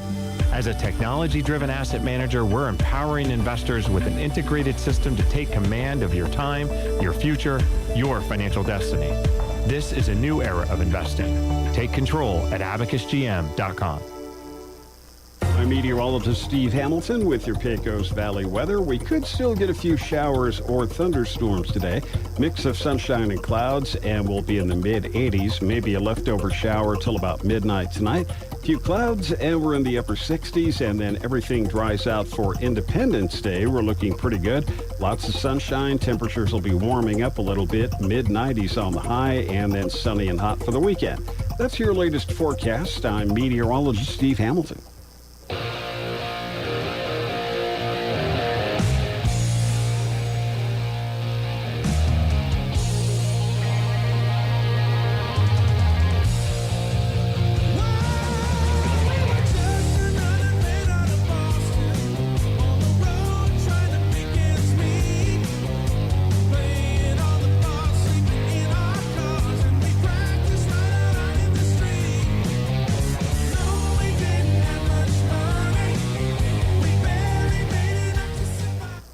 All right, welcome back, Artesia. Oh, weather thing went away, but yeah. So nice in the 80s, cloudy, a little bit of rain this evening, so it'll be nice. There we go. Hobbs high of 81, Roswell 85, Carlsbad 83, and Artesia 84. Let's go ahead and continue our conversation.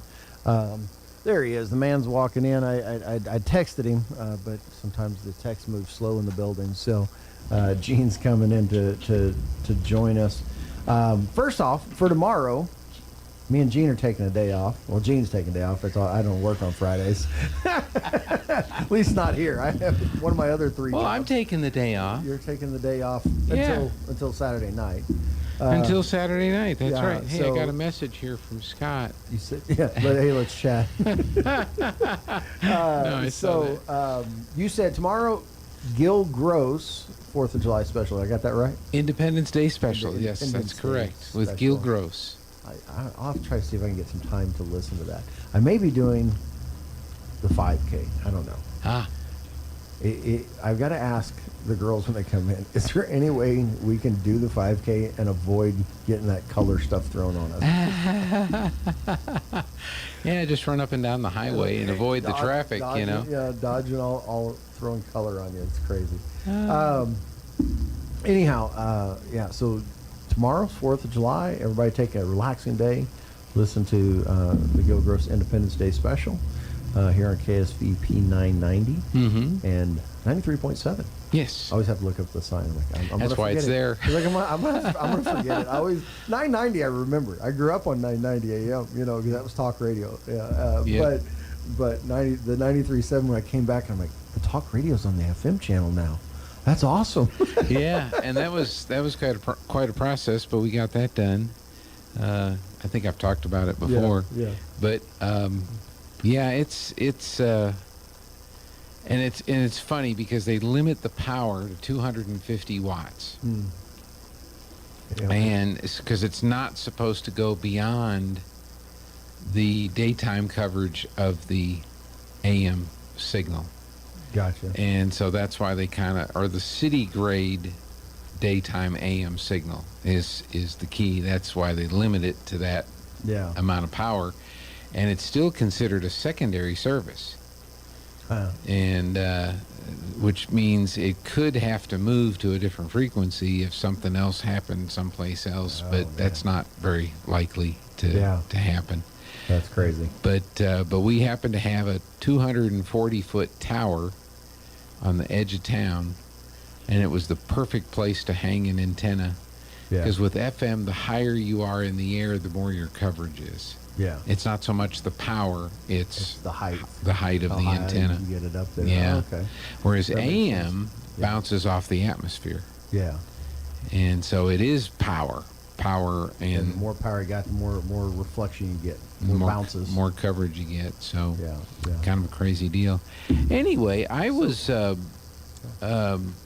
listening to your commentary about the big beautiful bill. Well, I don't know if it's going to pass or not. Hakeem Jeffries is doing a marathon talk. There was one report, I think, at the top of the 8 o'clock news that said that they think they have the votes to pass it. Well, did you watch the procedural vote last night at all? Did you track that? Well, to be honest with you, I was reminded that this is the anniversary of Gettysburg, the Battle of Gettysburg. Happened on these dates in 1864. Okay. And so I saw, because it comes up on my YouTube feed, the American Battlefield Trust and Gary Edelman, and I watch a lot of his videos. And so I started watching the movie Gettysburg. Yeah. I got to the point where Meade just showed up at the headquarters. You know, do we have the good ground? We've got great ground. You know, so day one has already happened, and now we're getting ready for day two, which is Sickles moves his line down to the peach orchard, which gives the Confederates the opportunity to break the Union line, and that's the Battle of the Peach Orchard, the wheat field, and Little Round Top, and Devil's Den, and all that happens on day 2. And of course, it's not as coordinated as it should be, and that there's Chamberlain's stance and all that kind of stuff. And then, of course, on today, the 3rd of July is Pickett's charge and all that stuff that happens. But actually, yesterday was the actual largest engagement of the Battle of Gettysburg on all the different fronts. But that's pretty cool. Anyway, so that's what I was watching. So you were watching that. I was watching that. But then I pull up my X feed and I see the vote, the procedural vote, and there were like 9 Republicans that voted with the Democrats. Well, no. So actually, here's what had happened. Okay. So by about 9:30, 10 o'clock last night, the vote stood at this. 212 Republicans had voted for. Mm-hmm. Four Republicans had voted with the Democrats in the against column. Okay. And there were 7 still not yet voted. Ah, okay. But I saw the clock had gone to 0. Right, but and so, the clock they extend it. The clock's like a minimum time. Like they have to spend that much time considering, and so that vote continued through the night. Okay. I got up this morning, and the people who had not yet voted still had not voted. But the 4 Republicans that had voted no switched their vote in the middle of the night and pushed it to 216 and got over the top of what was required for the procedural vote in order to move to today. Move on to today. And so they brought it to the floor. So now they have to go through the debate process. Mm-hmm. And they haven't called it a filibuster, but Jeffries loves to do this. Like that's his new pastime. He did what, the 24-hour? No, it was more than that. It was like 27 hours last time. Mm-hmm. Just standing there talking. Right. Absolute, just utter gibberish. I mean, you could do anything. You can get up there and read books to people. I mean, that's it. And once you have the floor, you have the floor. I'm not exactly sure how all that works, but so that's what he'll do. He'll go on until he can't go anymore, and all it's doing is delaying the inevitable. There's going to be a vote. Mm-hmm. The truth is, what he's doing, and he doesn't even, either he does realize it and is stupid, or he doesn't realize it, is he's just buying Trump more time to work on those Republicans that were either in the no column or stayed in the not voted. The 7 Republicans who didn't vote. Right. And so it'll be interesting to watch what happens. Probably later this evening into maybe even tomorrow. Yeah. I think they all want to go home. No, I don't think they want to work on 4th of July. But if Speaker Johnson keeps them there so that they have to have the vote, Hakeem will wear out, and then they'll just pass it and then walk right over to the Oval Office, and Trump will be waiting there with his pen to sign it on July 4th. I think, kind of going back to what you were talking about in your earlier commentary, one of the things that's really kind of bothered me about the opposition to the bill, and there's things that people like about it, there's things that conservatives don't like about myself included, in it. But the one thing that the Democrats seem to have glommed onto and are pushing is 17 million people, or $17 million cut from Medicaid, and we're going to take the food out of babies' mouths. People are getting kicked off of Medicaid and food out of babies' mouths, and that seems to be a couple of phrases that is polling well for them. And so even our governor was urging her subjects to call the Republican Congress to vote no. And my thought yesterday was, who are we going to call, Governor? You and your party maneuvered everything to make sure that it was almost impossible to elect Republicans to the Congress from New Mexico. Who am I supposed to call, Governor? I can call Gabe Vasquez. Oh, yeah, he's already a no. I could call Teresa Ledger for oh, that's right, she's already a no. Right. I could call Melanie Stansbury if she's not putting bad math charts up at committee meetings. Did you see that? She's nuts. She's crazy. Did you see the chart she put up at a hearing? She was it was it was a poll about Trump's policies or something, and when you added the three numbers up, for, against, and undecided, it was 110. and another congressman on the committee, point of order. Yeah. I just wanted to point out that the math is wrong on your chart. It adds up to 110. And instead of looking at it and going, oh, yeah. She's like, no, this is an actual poll. This is an actual poll. It's from Gallup or whoever it was. She was just insistent that was correct because it was an actual poll, and you might want to check Trump's popularity because it's going down. Yeah. And so then the committee chair pounded the gavel to end the thing and said, and by the way, it's 110% on your poll. Yeah. It's a fake poll. Yeah. And at the same time, on the same day that this is coming out, there's data coming out. CNN's even admitting that Trump is polling higher than Obama was at this point in his first term. I mean, his popularity is going. He's polling higher in the first 5 months than even Reagan. Yeah. In Reagan's first term. Exactly. I mean, that's crazy. That's next level stuff. Well, it is crazy. So, and CNN was on this morning. I was watching a clip this morning, and I don't know if they realize when they're speaking to some of the stuff they say. So the financial guy's there, and the reporter's there, and they've got the big computer screens up now that have got all the graphics on them and everything, and he's like, we really wanted the unemployment numbers to go up, but they went down again. Do you just realize you admitted you wanted things to get worse? I know, it's crazy, and we're getting conflicting stories on the employment numbers. There's more jobs that are created, and there's more jobs that are anyway. There's so many things that are kind of pending on some of this legislation, but going back to the Democrats' talking point about Medicaid, and we're gonna go into your house. The baby has the food in their mouth, and we're gonna take the food out of the baby's mouth and just run out the door with it, which is insane because that's never gonna happen. That's not how that works. But you were talking about we give the money to the government, and the government is expected to take care of people. And then there are people that get on the government assistance that demand that the government take care of them. And it just creates this vicious cycle. And we get away from self-dependence and self-reliance and responsible for our own decisions and all that. And so that's why they think that we're going to, we're gutting Medicaid and we're taking food out of babies' mouths is going to resonate with a certain percentage of the population because they're either on Medicaid or they are fearful that the government's going to walk in and take food out of their babies' mouths, and they don't know what the alternatives are. They don't know what the other options are.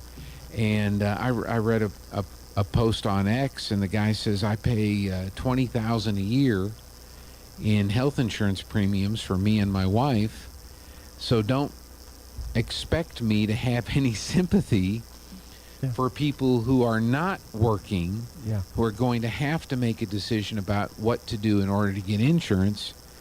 If there's a cut in the insurance that I'm somehow also paying for, in addition to the money that they're paying for their personal policy. That was a comment on X, and I can understand people's feelings that are in that category. And I'm realizing there's basically kind of two categories of people within the Democrat sphere.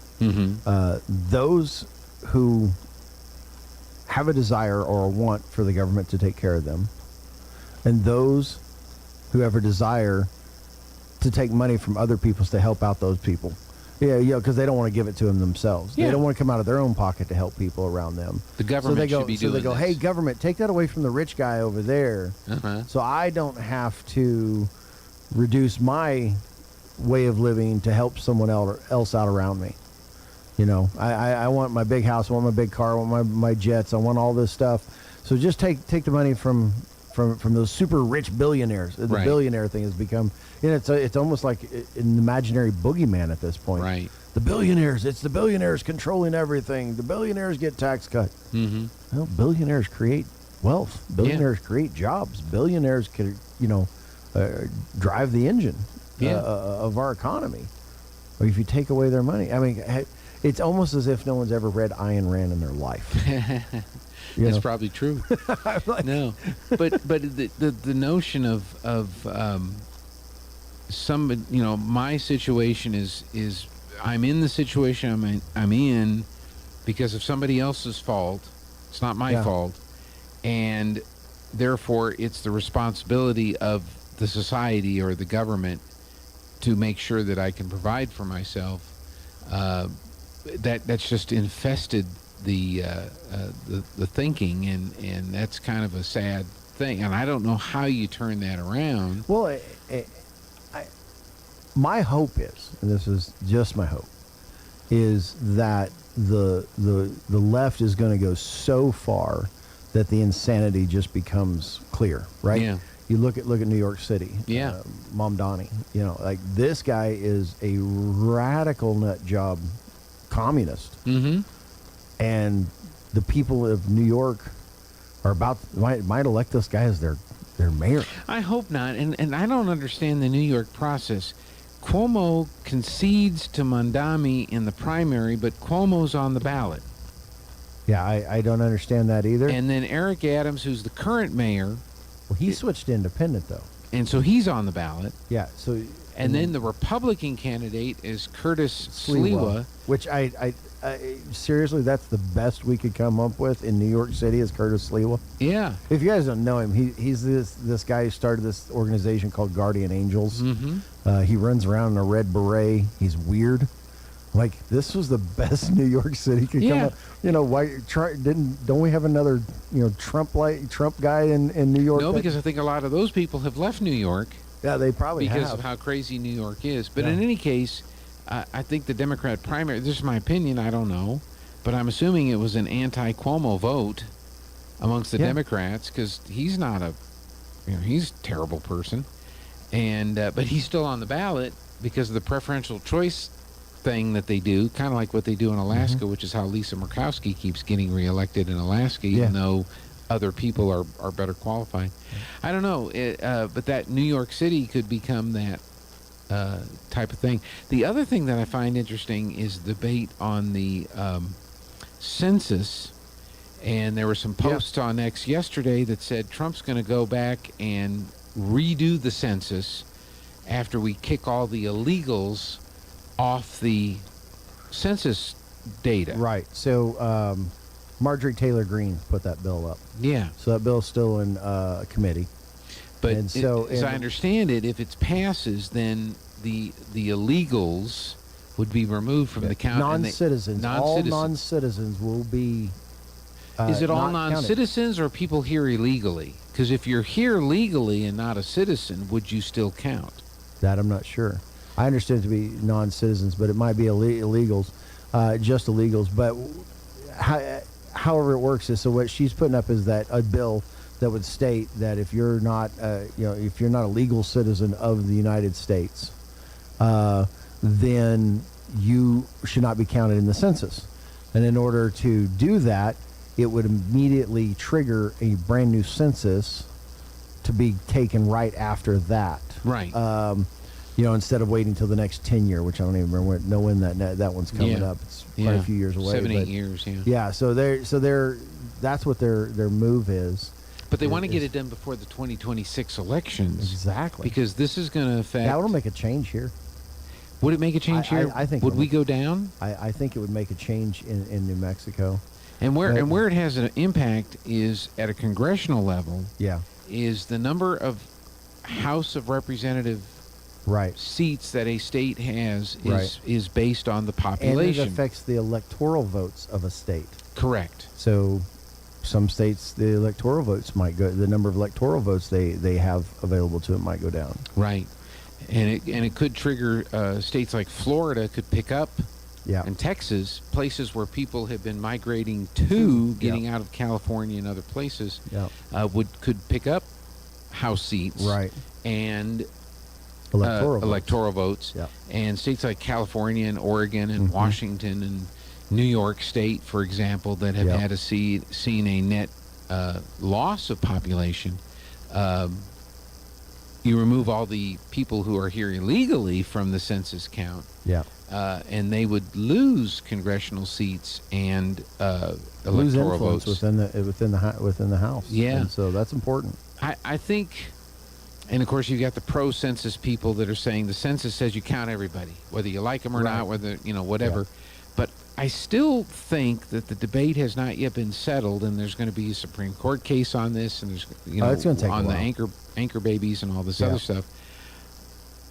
We have a certain section of our society that wants to extend the same rights that you and I have as citizens to people who are here illegally. And I think that needs to be hashed out. I think if you're here illegally, then there's a different set of criteria that applies to you, right? Because you are not here legally. Now, if you have your work visa or you have your green card or you've applied for... I think she's having a hard time finding the parking spots. I know. All the people in that building over there park in front of our building. Yeah. So I think we're going to start parking over there in front of their building.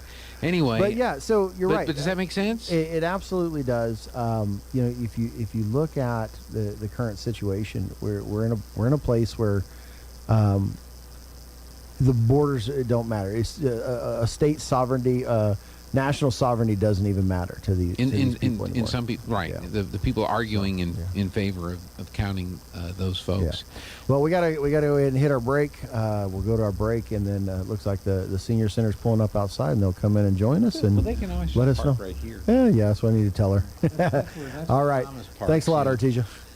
In Luke chapter 15 and verse 32, Jesus comes to the end of the story of the prodigal son, and the father in the story says, "It was fitting to celebrate and be glad, for this your brother was dead and is alive. He was lost and is found." What would our response be to someone who was lost, who was dead, but is now found? There was an article I read that said this is our response. Be too much, be extra, live large, smile big, laugh hard, celebrate yourself and others. Open your heart, express your emotions, use your words, giggle, dance, soak in the sun, splash in the waves, breathe deep and love your life. You only get one. Is that our response? That was the response of the Father. Only one. And this was his chance. Do you celebrate? If you don't, come visit us at the Hermosa Church of Christ. Now's the time to hop into our planters, yards, and gardens. Sun Country Homes and Gardens in Artesia is ready to help. Take a walk through the greenhouse and take your pick from a colorful selection ready to plant. It's warm enough for the Bermuda grass to wake up. Sun Country has the seed and fertilizer you need, whatever grass you have. Potting mix, compost, and lots of roses. Drive on down to Sun Country Homes and Gardens, just south of Artesia on 285. Sun Country, yes, we're open. Looking to start, continue, or complete your higher education journey? Join the more than 5,700 current Greyhounds on their journey to student success. Eastern New Mexico University offers the most affordable higher education degree in the Southwest, and New Mexico residents can go to school tuition-free with the New Mexico Opportunity Scholarship. With online or in-person degrees, ENMU is the right choice for you. For more information, visit enmu.edu. ENMU, student success, that's what we're about. Growing things in Roswell is a battle. Your lawn's trying to turn brown, your trees are wanting to turn yellow, the weeds want to take over, and the fleas and ticks are trying to move in. So come down to Roswell Seed Company and choose your weapons. We have fertilizer to make your lawn lush and lovely, iron to keep your trees nice and green, sprays to kill the weeds, and more sprays to chase away the fleas and ticks. This is Ben Manette from Roswell Seed Company. Yeah, it's a jungle out there, except it never rains. A special 4th of July night at Adobe Rose Restaurant featuring Roswell's funnest garage band for over 17 years running. Hang Loose. 7:30 to 10:30 p.m. Playing a blend of classic rock with a hint of country. Great music and always a good time. Enjoy the taste of New Mexico, your favorite cocktails, beer, or wine at the Adobe Rose, located just off of 13th and Ritchie in Artesia.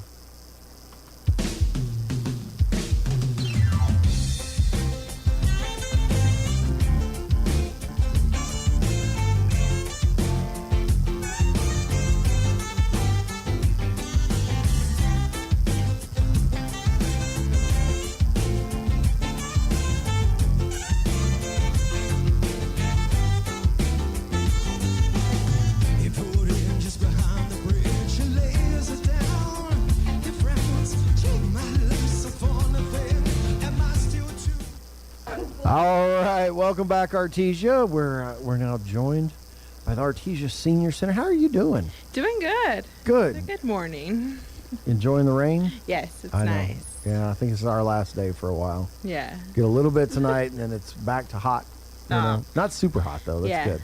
That's good. So, all right. Well, what is happening over at the? We got a new calendar. We got Yes, our July we did get 1st our calendar. July calendar. So, what all's happening on over there at the Senior Center? So today we have J&J will be there they get there about 9 and they stay usually for about an hour, so usually till about like 10. And they're there, they'll check your blood pressure, your temperature, your sugar, your oxygen, and then they can write it down for you, and you can have a little card to take with you to your doctor. Good.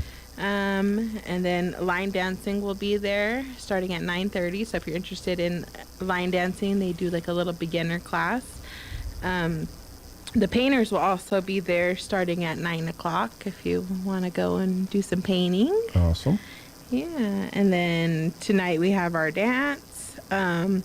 It'll be Muddy Lynn playing, and then they'll be having their finger foods.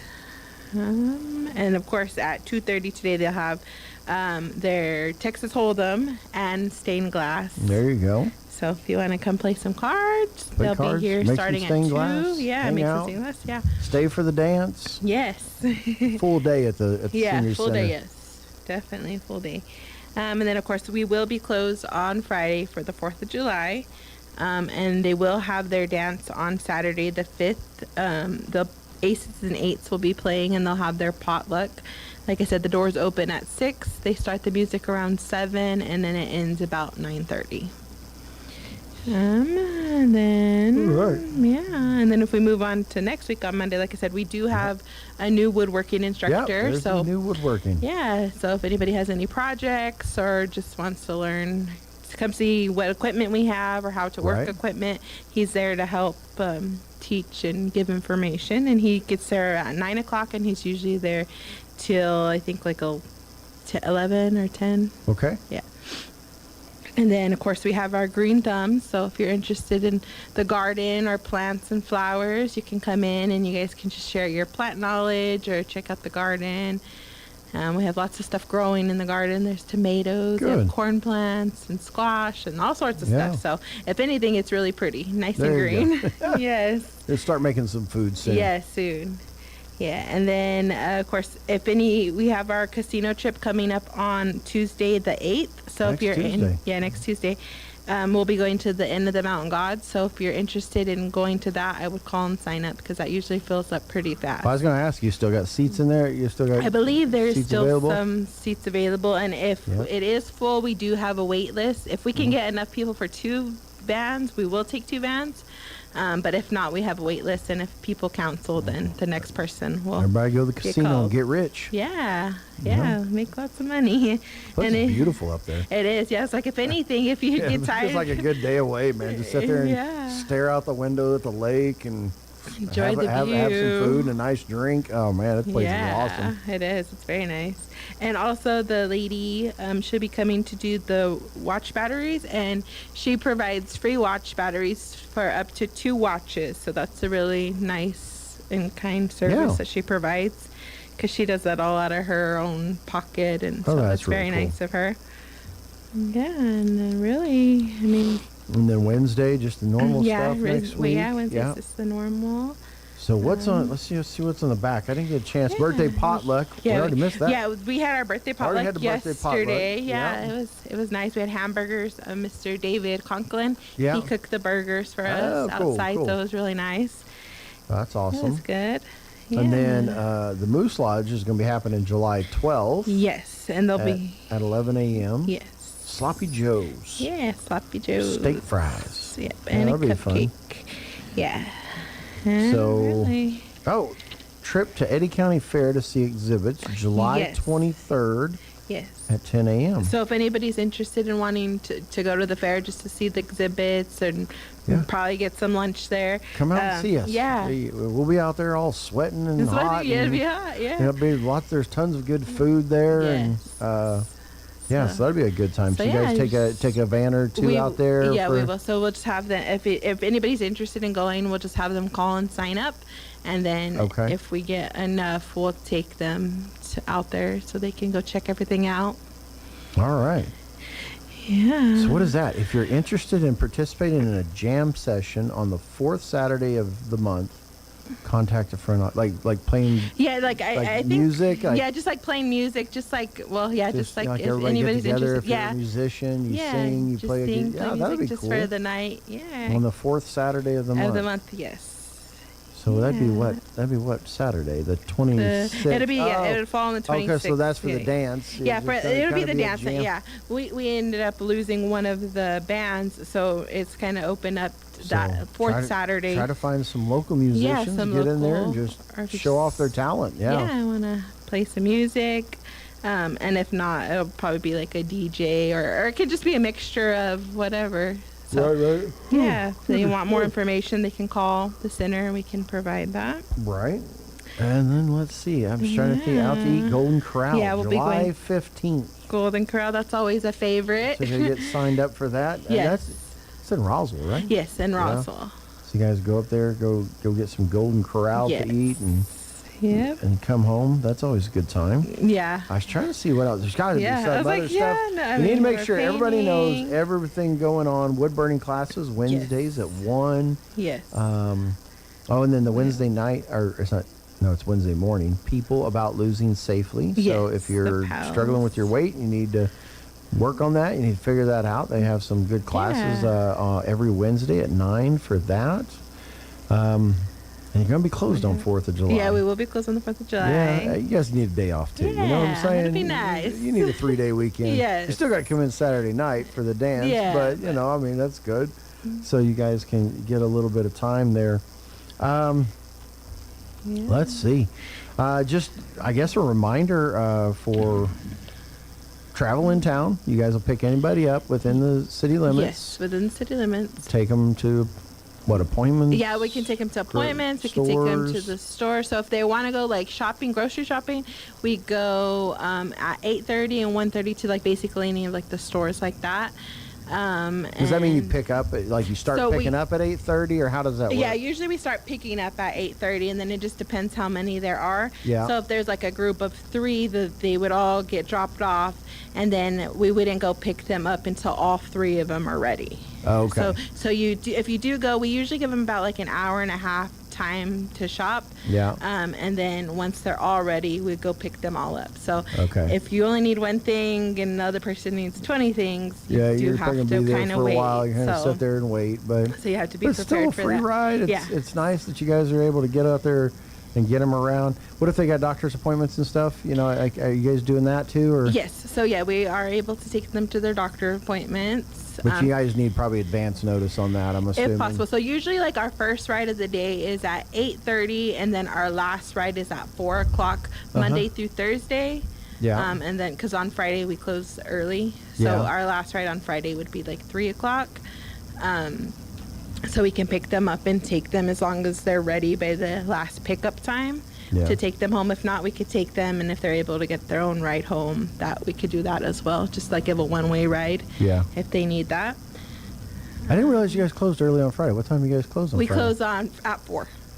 Oh, okay. Yeah, so just an hour early on Fridays. Oh, okay. Yeah. So I thought you meant a half day type thing or something. No, just but it's you have stuff at 1:30, so how do you do that? We just close at 4 o'clock. Oh, okay. So our rides are just a little bit 4 o'clock. early. It's one extra hour, And then just so when people know, if other than doctor's appointments, sometimes we are we'll arrive either 15 minutes early or 15 minutes late. Just depends on the day and the schedule and all that. Yeah.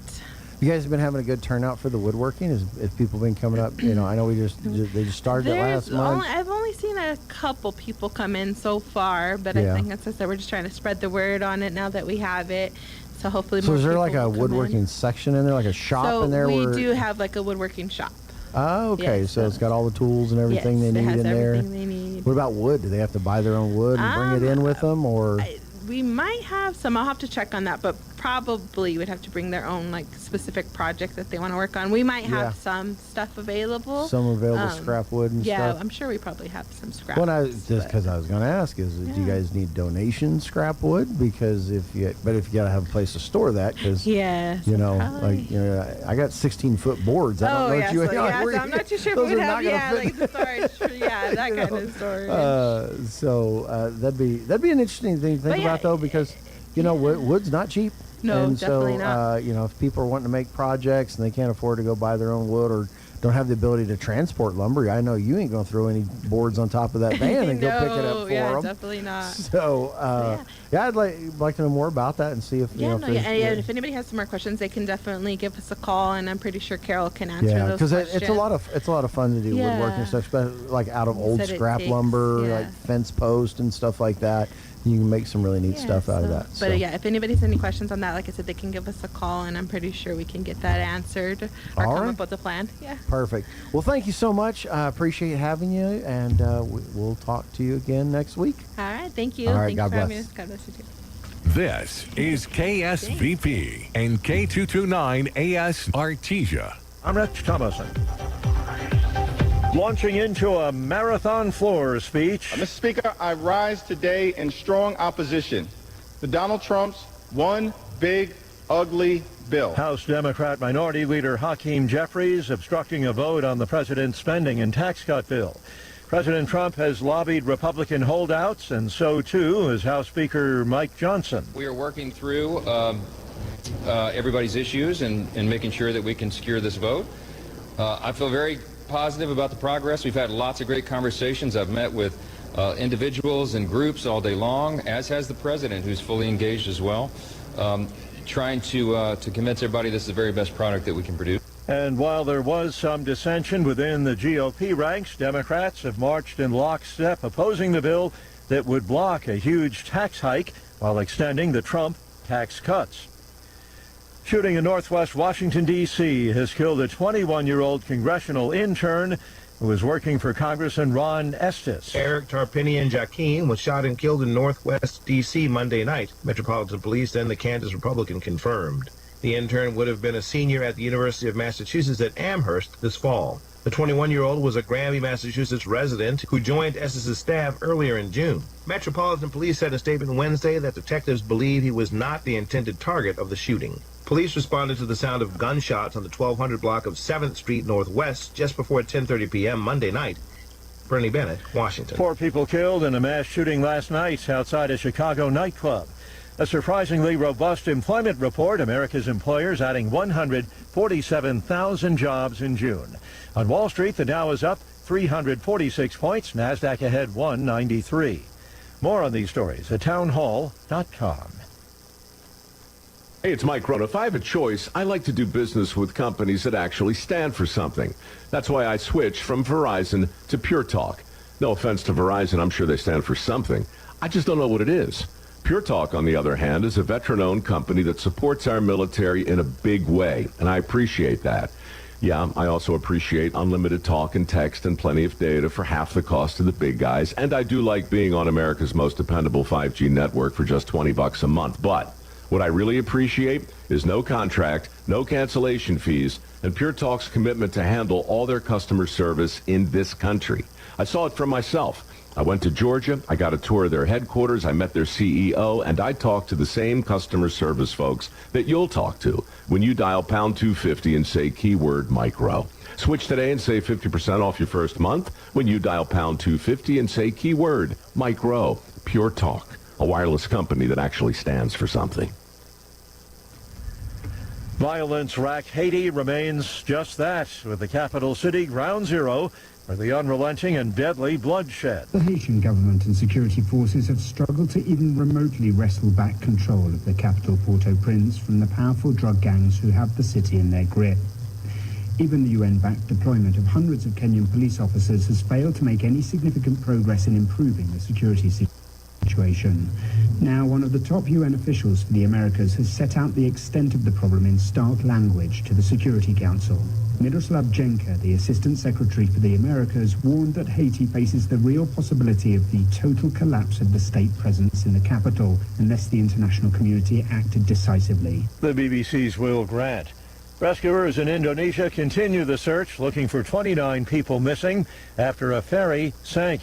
5 people died near the resort island of Bali. News and analysis, townhall.com.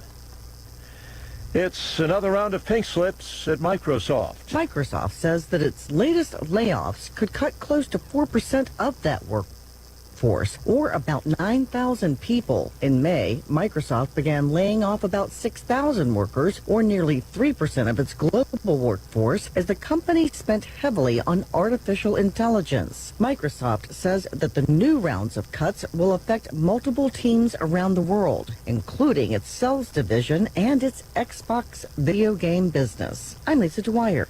The man accused of killing former Minnesota House Speaker Melissa Hortman and her husband and wounding a state senator and his wife due back in court after a week's delay.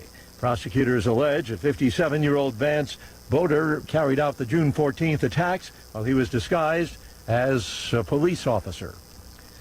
More details at townhall.com. Hi, this is Holly from Nels Floral in Artesia, and we are so happy to be the new florist for the KSVIP. If you know someone who is having a special day or event, a birthday, anniversary, or something big is happening in their life, let's make them the KSVIP. On their day, we'll say something on the radio about your special person, and they will receive a beautiful flower from Nels Floral. So call KSVP at 575-746-2751 and nominate your KSVIP.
All right, welcome back, Artesia, and welcome, Miss Jessica. Good morning. You guys ready for 4th of July? Ready or not, here Ready it comes. Yeah. So, come in, tell us all what all's going on at the Ocotillo, which the next thing you've got on your calendar is get up early tomorrow morning and go host a 5K. Yes. We are going to be up bright and early tomorrow morning, but we're excited. We already have a lot of people signed up. Over 50 people already signed up for our color run tomorrow. And that's just adult entry. So kid entries are free. So come and join us tomorrow morning. You can sign up online or you can just show up in person. Registration will start at 6:30 a.m. So it's going to be bright and early. The race will begin at 7. And so we're going to be starting there at the Ocotillo. Our address is 310 West Main Street. And we'll be starting near the sunflower mural on the north side of the building. And so that's where the start and finish line will be. We're going to run up Roselawn, down the one-ways to the Aquatic Center. There'll be a turnaround point with a water station at the Aquatic Center, and then back up the one-ways and finish at the Ocotillo. That doesn't even seem like that'd be a whole 5K. It is. It's a little bit plus. Really? Yeah. So I had mapped it out to go to the Aquatic Center, but once you add going into the parking lot itself, it makes it over the 3.2, whatever it is, 3.28. Yeah. So. 3.21. 2-1. Thank you, Scott. I knew you would know. I was doing my best guess. So, yeah, we're excited to do that. It's going to be a color run. So that will be at the beginning of the race. We have some volunteers that will have color cannons. So those will be shooting into the air. And then the participants will also get a bag of the colored powder to throw up in the air before we start running, or throw at, their neighbor, whoever's nearby. Yeah. Scott said he wants to come, but he doesn't want to get anywhere near the color. No. Which I don't understand why. I don't know. I just don't like it. You just don't want your beard to be blue? Yes, no, I do know. Who was it? It was a couple of weeks ago. It wasn't yourself. It was it was Coxie. Mm-hmm. And she goes, I guess you guys are having prizes for like best costume or something. Yeah, She's like, oh, you should color your beard red, white, and blue. I'm like, absolutely not. Do you know how much work it would be to get that stuff out? It would. Well, so we have our student. We're going to church on Sunday with a red, white, and blue beard. I mean, your congregation would be thinking that was pretty rad, I'm sure. We have our student intern, Allison. She's been helping me bag up the powder into different baggies, and her poor hands are just covered in red and blue powder, but it washes up pretty well. But we're really excited to do this. We had done the Red Dirt Fun Run in the fall. It was success, and so whenever the chamber reached out, it was an event I always enjoyed doing. It used to be out at JC Park. So it's always kind of difficult to be able to get back downtown to make it in time for the parade. So that was kind of the idea of having it at the Ocotillo, where you're already downtown, get good parking. So we're excited to have some local partnerships in this event. We have Limitless Fitness and Artesia Health Club helped us with the color for the event, and so we're very thankful to them.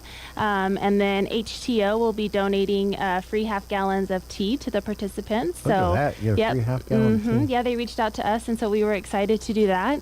Finn's is donating water and fruit to the participants, so we're thankful for that partnership as well. Everybody will have a little snack when they're done. So yeah, it's going to be a great morning, a good way to start out the day to get you and your family up early. It is a full 5K, so you're welcome to run, walk, bike, scooter, whatever makes your way there. Mm-hmm. So we do have some prizes. So we'll have the top finishers in an adult and a youth category.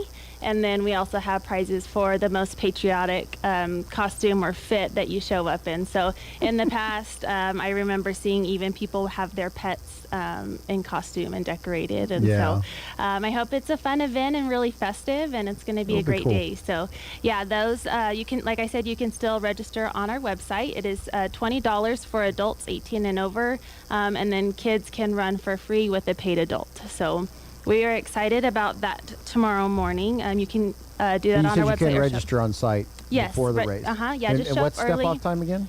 So the registration and check-in is at 6:30, and then the race begins at 7. Okay, there you go. So it's going to be quick. Try and get your pre-registration done. That'll just help kind of the flow of the event. But if you want to wait, you can even pay online before you come as well. So we still want you to come check in.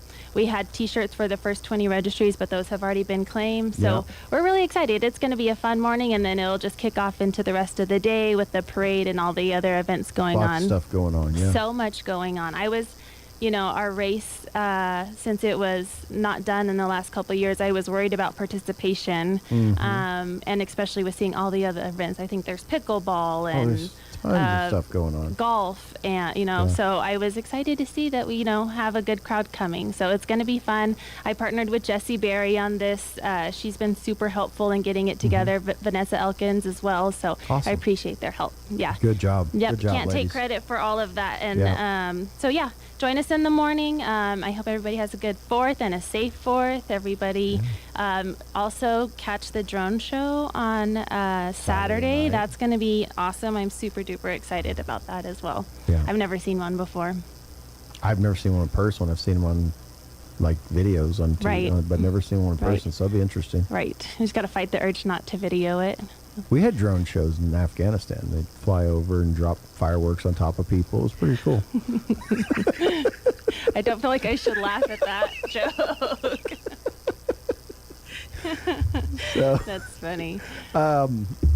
So what else you guys got going on? I know you got the Yes. art and science coming up. Yeah, we have. So Not next week, but the week after. Yeah, we've had a busy summer. Wrapping up June, it was really fun with the Beatles tribute and celebrating the 90th anniversary of the Ocotillo. We are still going to continue our 90th anniversary campaign, which is the Buy a Bulb. So we are having that campaign where you can purchase/donate a bulb for $90 to help us purchase a new digital sign for the exterior of our building.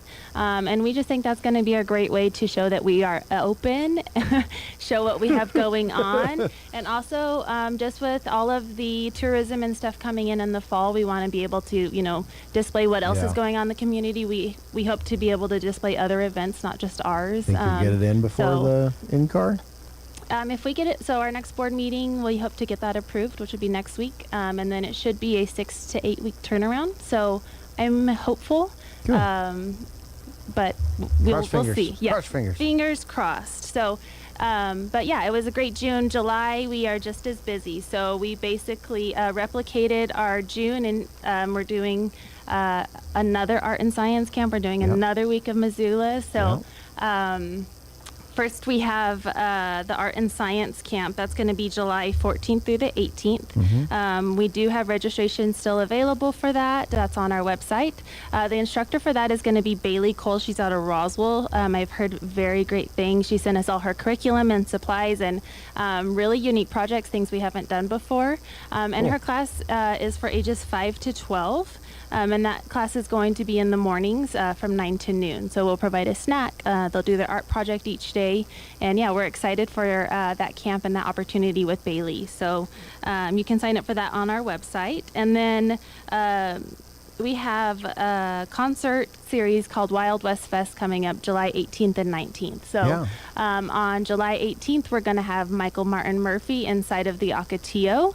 We're almost halfway sold out on that show. So you have to go through the Liberty to purchase your tickets for that. That was the producer for that event. But you can go through our website as well. So go online and you can check out the tickets and different, there's like front row options and different things. So we're really excited to have him in the building. And then the following day on the 19th, we will have a paint party with Kirsten Moritzen. So that will be kind of like a sunset cowboy canvas with horses. Cool. So yeah, it's really pretty. It's something that I think I would enjoy having on my walls. And the horses themselves will be stencils. And so it's going to be really, something that we'll be able to do. My horse would be all like same, a stick figure horse. Same. I am like giant head. Like, is that a horse? What is that, Scott? Is that a hippo? So yeah, that's going to be fun. We're excited to do that. And then later that evening, we are having a street dance and sunset concert with JD and the Badlands. They're a local band. And then we also have The Groove opening up for them. They're kind of like a cover band. They're going to be doing some different opening for JD and the Badlands. So that will be on Roselawn Street right next to the Ocotillo. So it's going to be an outdoor concert open to all ages. So you guys going to set them up close to Main and everybody be back towards the food area and all that? So the stage will be facing north on Roselawn, and then we will have, the food trucks, the barbecue, Chongo's Burria, and also a couple other food trucks, I'm hoping, or drink trucks. So those will be there, and then, it'll just be a ticketed. We hope to have, a lot of people dancing and lots of fun. So that's going to be on July 19th in the evening. I believe the doors will open at 6 o'clock for that, and then the music will begin around 7. JD and the Badlands is going to start at 8. So we're excited to have some local music going on, kind of close up the summer with, some local music and a fun event for the whole family. Fun. Yeah, That's so really good. that is going to be fun. We just got that approved through the city. There's a kind of a new process if you want to have a new event on city property. You have to go through not only city council but a new committee. And so we got that approved and all done last week, and so we're excited to be able to announce that and get more information out. So mark your calendars for July 19th. It's going to be a fun downtown party with JD and the Badlands. And then we will wrap up July with our last week of Missoula Children's Theater, which I'm so excited. We already have several kids re-signed up from the last camp. They loved it. It was the first time for my girls as well, You did and an awesome they job. loved it. It was so fun to watch. It really warmed my heart. I really could. I'm a big fan of seagulls now. They were precious. My goodness, I wish every kid had the opportunity to experience it, even if they feel nervous about it. I want to encourage parents to just, have your kids try something new. My girls were not excited to go. That's not really something they've ever done before. And man, those instructors that come from Missoula, Missouri, they come, and the way they work with the kids just makes it so much fun. And there's low pressure and mind-boggling that in 4 days, yes, they taught all those kids all those lines. Yes, and the songs and the choreography. Those kids pulled it off flawlessly. Yes. Friday night, first performance. I didn't come to Saturday. Yes, I think Friday was almost stronger than Saturday's I performance. was blown away because they knew their lines, Yeah. the songs. They were just. Yes, I was so super impressed by the kiddos. We had ages, 6+, and so there was some little ones in there. I think it was 5+, honestly, kindergarten and up. So just to see them come in shy and not really knowing many kids on the first day, and then on the last day they're all best buds, and they put this production together. It's something that they're proud of, and it just kind of pushes them outside of their comfort zone and prepares them for all kinds of things in life. So I think it's something that they'll carry with them through life, and something that they'll remember for years and years and years. So, and honestly, I posted on Facebook about our Missoula, and there's people commenting that's one of my favorite childhood memories. And these people are 40 years old now, so we've been doing it for years and years. And I think there's something to be said for that. It's a neat staple of this town. For sure. Those people up there from Missoula are amazing. Yes, so. Agreed. So that last week of Missoula will kick off on July 28th. We'll have auditions, which super low pressure. Like I said, my kids were really nervous about the auditions part of that, but they made it feel like a game. They made it feel really fun, and it was maybe an hour-long process, and then everybody had their parts, and we were moving forward. So really cool. And then the rest of the day the rest of the week will be rehearsals, and then we'll have shows on that Friday and Saturday. Gotcha. So super duper excited to do that again. We're going to have Snow White and the Seven Dwarfs as the show. So I think that's going to be cool for the kids. I really am worried that we may have to put a limit. There is only 60 roles for each play, and our numbers are showing that we could get there. So we do also have scholarships still available through United Way. We have about 10 to 15 available, so I want to encourage people to please take advantage of that. I did present it to several people, and they said, oh no, we want to wait for somebody that needs it. I'm like, please take advantage of it. If you have the need by any means, or if you've done multiple camps this summer, if you're a returning student, or if you have multiple kids coming to camp, please take advantage and just expose your kids to this opportunity. So we're excited about that, and then it's going to be time for school to start. It's wild. It's crazy. I will say about the play the other day, they did an amazing job of transforming Treasure Island into something positive and upbeat. I agree. And fun. My son, who's a fan of the book, he's like, how are they going to do Treasure Island? There's a lot of killing and a lot of right.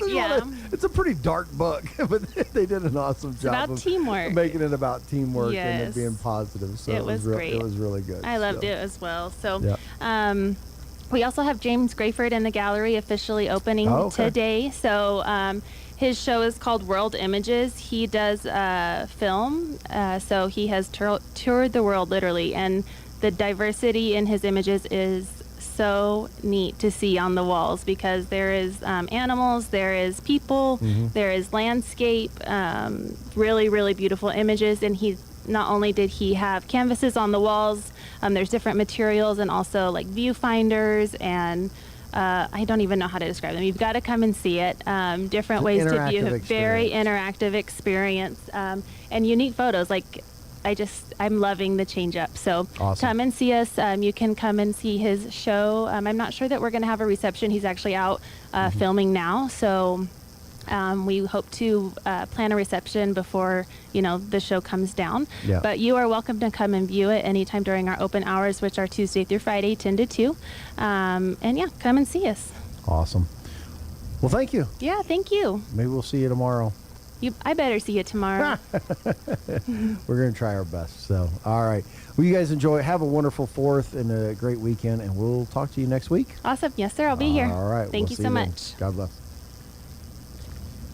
Weather this hour brought to you by Southwest Bearing under new ownership. Custom solutions for your heavy equipment. Hydraulic hoses, hose repair, bearings, seals, sprockets, belts, tools, fluids, and fittings. I'm meteorologist Steve Hamilton with your Pecos Valley weather. We could still get a few showers or thunderstorms today. Mix of sunshine and clouds, and we'll be in the mid-80s. Maybe a leftover shower till about midnight tonight. A few clouds, and we're in the upper 60s, and then everything dries out for Independence Day. We're looking pretty good. Lots of sunshine. Temperatures will be warming up a little bit. Mid-90s on the high, and then sunny and hot for the weekend. That's your latest forecast. I'm meteorologist Steve Hamilton. Coming to the Ocotillo Performing Arts Center in Artesia. Don't miss an evening with America's #1 singing cowboy, Michael Martin Murphey.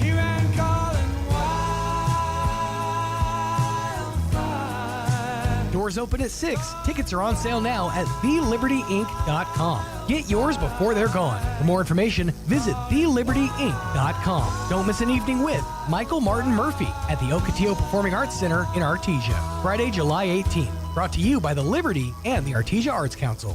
This just in, Roswell Hyundai is giving you an explosive chance to win. Yup, Roswell Hyundai is giving away a massive $300 fireworks package from Amy's Fireworks this Thursday at noon sharp. Stop by Roswell Hyundai and register now. While you're there, check out the slashed prices across the lot with many vehicles just $222 a month, plus 0% for up to 60 months on 2025 Hyundai Santa Fe. No payments for 90 days and up to $2,000 for your trade. Blowout savings and explosive prizes are waiting for you at Roswell Hyundai, 1909 West 2nd. NMDOT presents. I'm Jules. And I'm Nico. Today we're looking at the top 3 most dangerous things you can do while driving. Number 3 is shaving your cat. Number 2, juggling buttered slinkies. Is that butter? And the number 1 most dangerous thing you can do while driving is being drunk. We know that summer is party time, but you don't want it to be jail time. So how about we designate a driver instead? Yeah, shout out to the DD. Hey, New Mexico, help us end DWI. This message brought to you by NMDOT. Hocker & Sons of Artesia, a company specializing in excavation and construction, is proud to support and provide construction services to the people and businesses of Eddy County and the surrounding area. With their expert knowledge of the industry, Hocker & Sons is well equipped to offer top-level service and professionalism to all oil field businesses, commercial and private parties with excavation and construction needs. Call Hocker & Sons today at 575-365-3175 or visit their website at hockerandsons.com. Go Bulldogs! Summer vacation is here, but just because you're on vacation doesn't mean your teeth should be. Protect your teeth this summer with a few summer tooth tips. First, drink lots of water. Believe it or not, most of the problems start with a dry mouth. Keep yourself and your mouth hydrated and happy. Avoid sugary drinks and avoid chewing on ice. Sure, it cools you off, but it's not great for your teeth. Don't forget to brush and floss regularly and dry out your toothbrush. Save your teeth for summer's sake. These tooth tips brought to you by Dr. K. Youngren and Smile Expressions, 2520 Hermosa Drive, Artesia.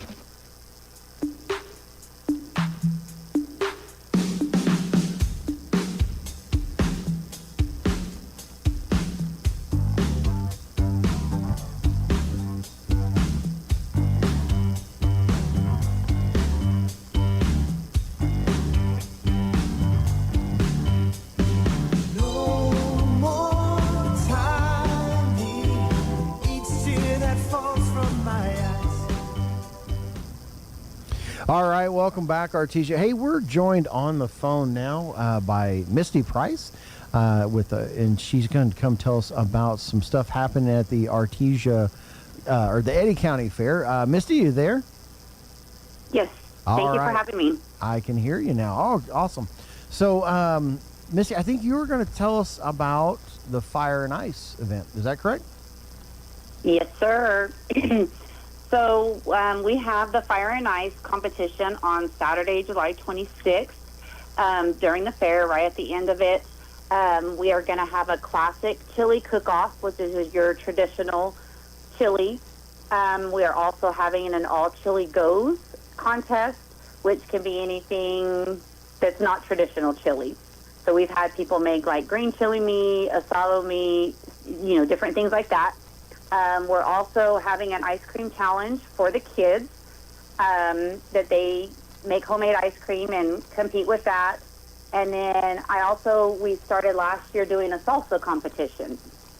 And so we'll have the 4 different competitions going on. The public's welcome to come and, taste all the chilies. We do give out a People's Choice Prize Award to each category. We'll have tickets that the public can vote. And then we also have judges' awards. Setup starts at 8 o'clock that morning, and then we start collecting samples. Usually at noon. We're going to do a little earlier this year. Last year it kind of drug it on, so we're going to kind of stagger things out. But the ice cream competition is free to enter. Both chili competitions is a $10 entry fee. And then the salsa competition is $20 because that money goes back to the prize for that. Awesome. So that really is a bunch of fire and ice. So you need all that ice cream after eating all that hot stuff. So that's awesome. And we've had some hot stuff. It gets hot. That's good. I was joking with someone about being a judge for that the other day, and they're like, I don't know that you really think you want to do that. Like, some of that stuff gets crazy hot.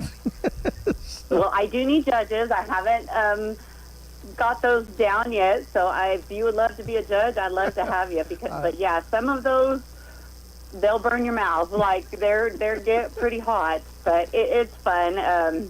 Lots of good stuff. Judges have a hard time. Last year we were fortunate. We had several of the Eddy County Sheriff's officers came, and they were our judges, and they had a good time.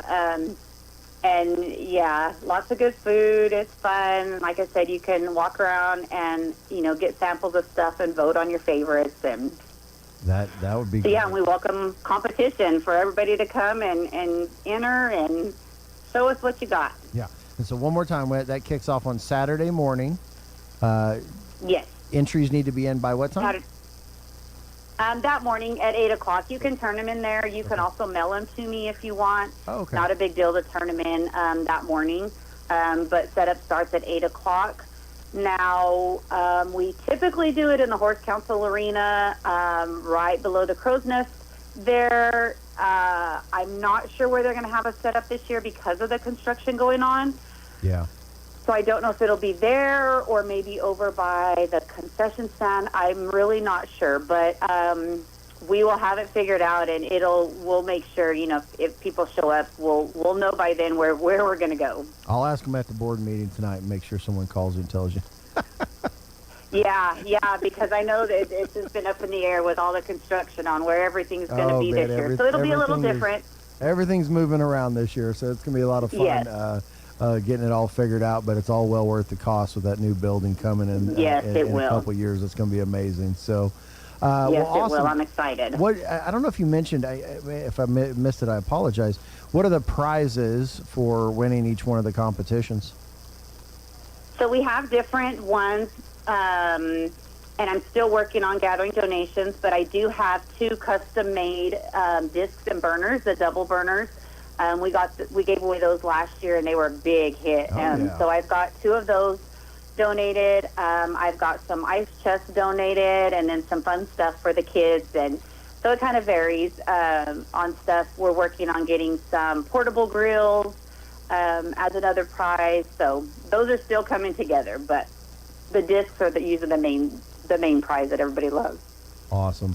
And if anybody needs an entry form or wants more information about it, you can get yourself an Eddy County Fair book, and everything's right inside of there. With all the information you need about it. Gives you all the guidelines. Yes, and the rules and are there. Else. Yes, sir. Awesome.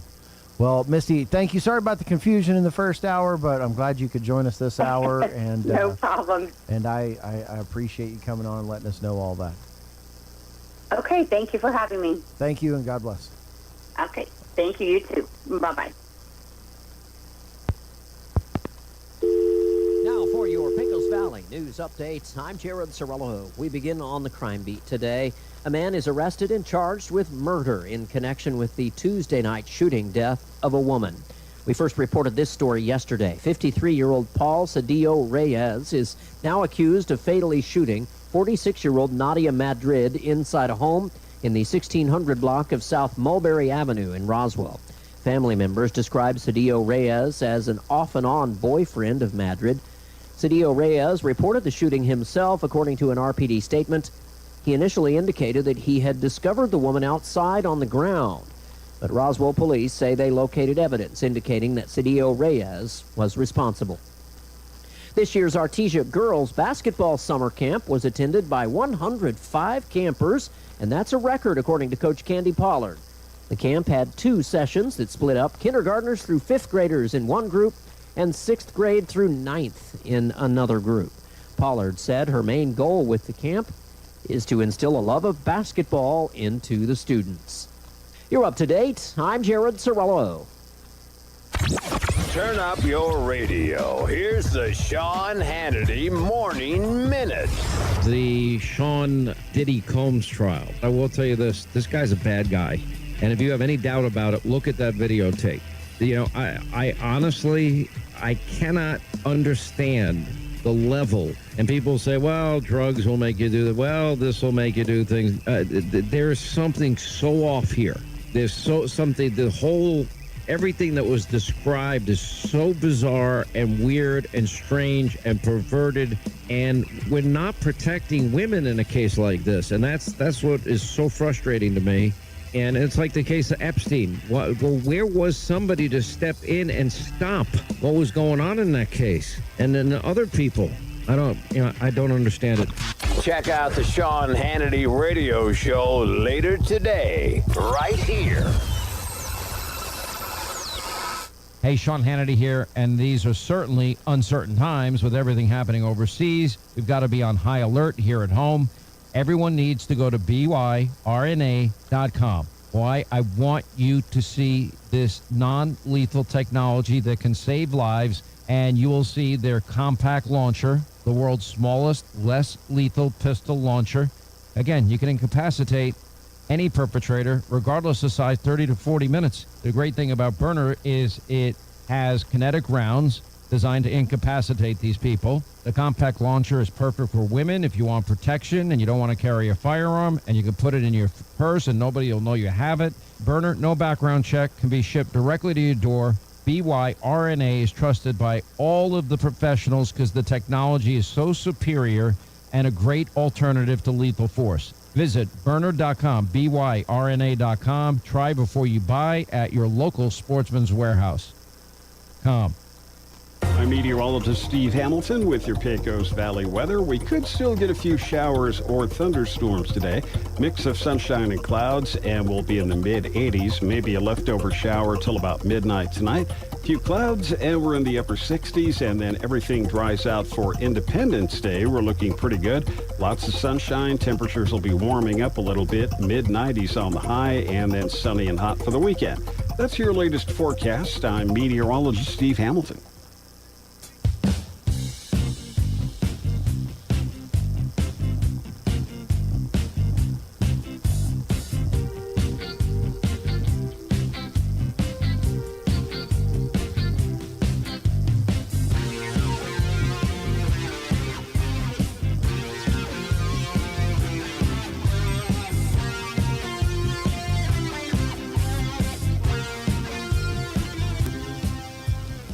All right, welcome back, Artesia. We're joined in studio now by Coach Delgado and Coach Baca, coming to tell us a little bit more about the Artesia summer soccer camp that you guys got kicking off next week, right? Yes, sir. Starting Monday.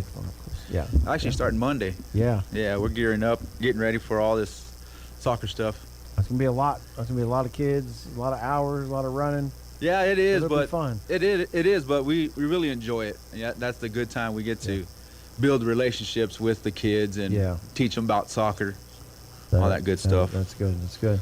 So, why don't you just kind of give the whole layout for everybody? Yeah. So they may not have heard last week, they might not hear our commercials and stuff, but go ahead and give them the whole layout of what it's looking like. Yeah. Our kids camp starts off Monday, which it involves boys and girls. So the first session is the 4-year-olds and kindergartner from 8 to 9. And then our second group is first and second graders from 9:15 to 10:30. And then our last group is 3rd through 5th grade from 4 to 15. And then we also have a development camp after that one, which is the grades 6 through 8. And that one is from 5:30 to 7:30. 5:30 to 7:30. Yes, All sir. right. Yes, sir. So, and so you guys are gonna be running that all week long. Cost is for the kids camp is $60, and there's a QR code floating around. And then also for our development camp, there's a QR code for $80 for our development camp. Yeah. So, and we actually extended the registration till midnight tonight. So midnight tonight. Yes, Okay. yes. So everybody has one more chance to get in. Yeah, if you're watching on KSVP TV right now, you can get on there, and we've got the flyer up there, and you can snap the QR codes on that as well. Yes, sir. And then also you can go to Artesia Boys Soccer Boosters on Facebook to get on there. Yeah, so check that out. And so you guys are going to do the camp all week long, working those basics with the kids and everything else, and then you guys are culminating at the end of the week with a 3-on-3 and 5-on-5 tournament.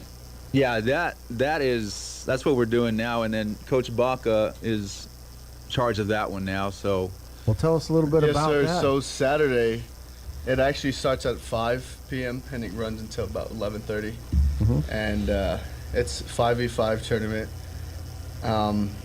Super fun. It's going to be located at JC Park now this year. Okay. It's probably been about maybe 8 years since we've been doing it.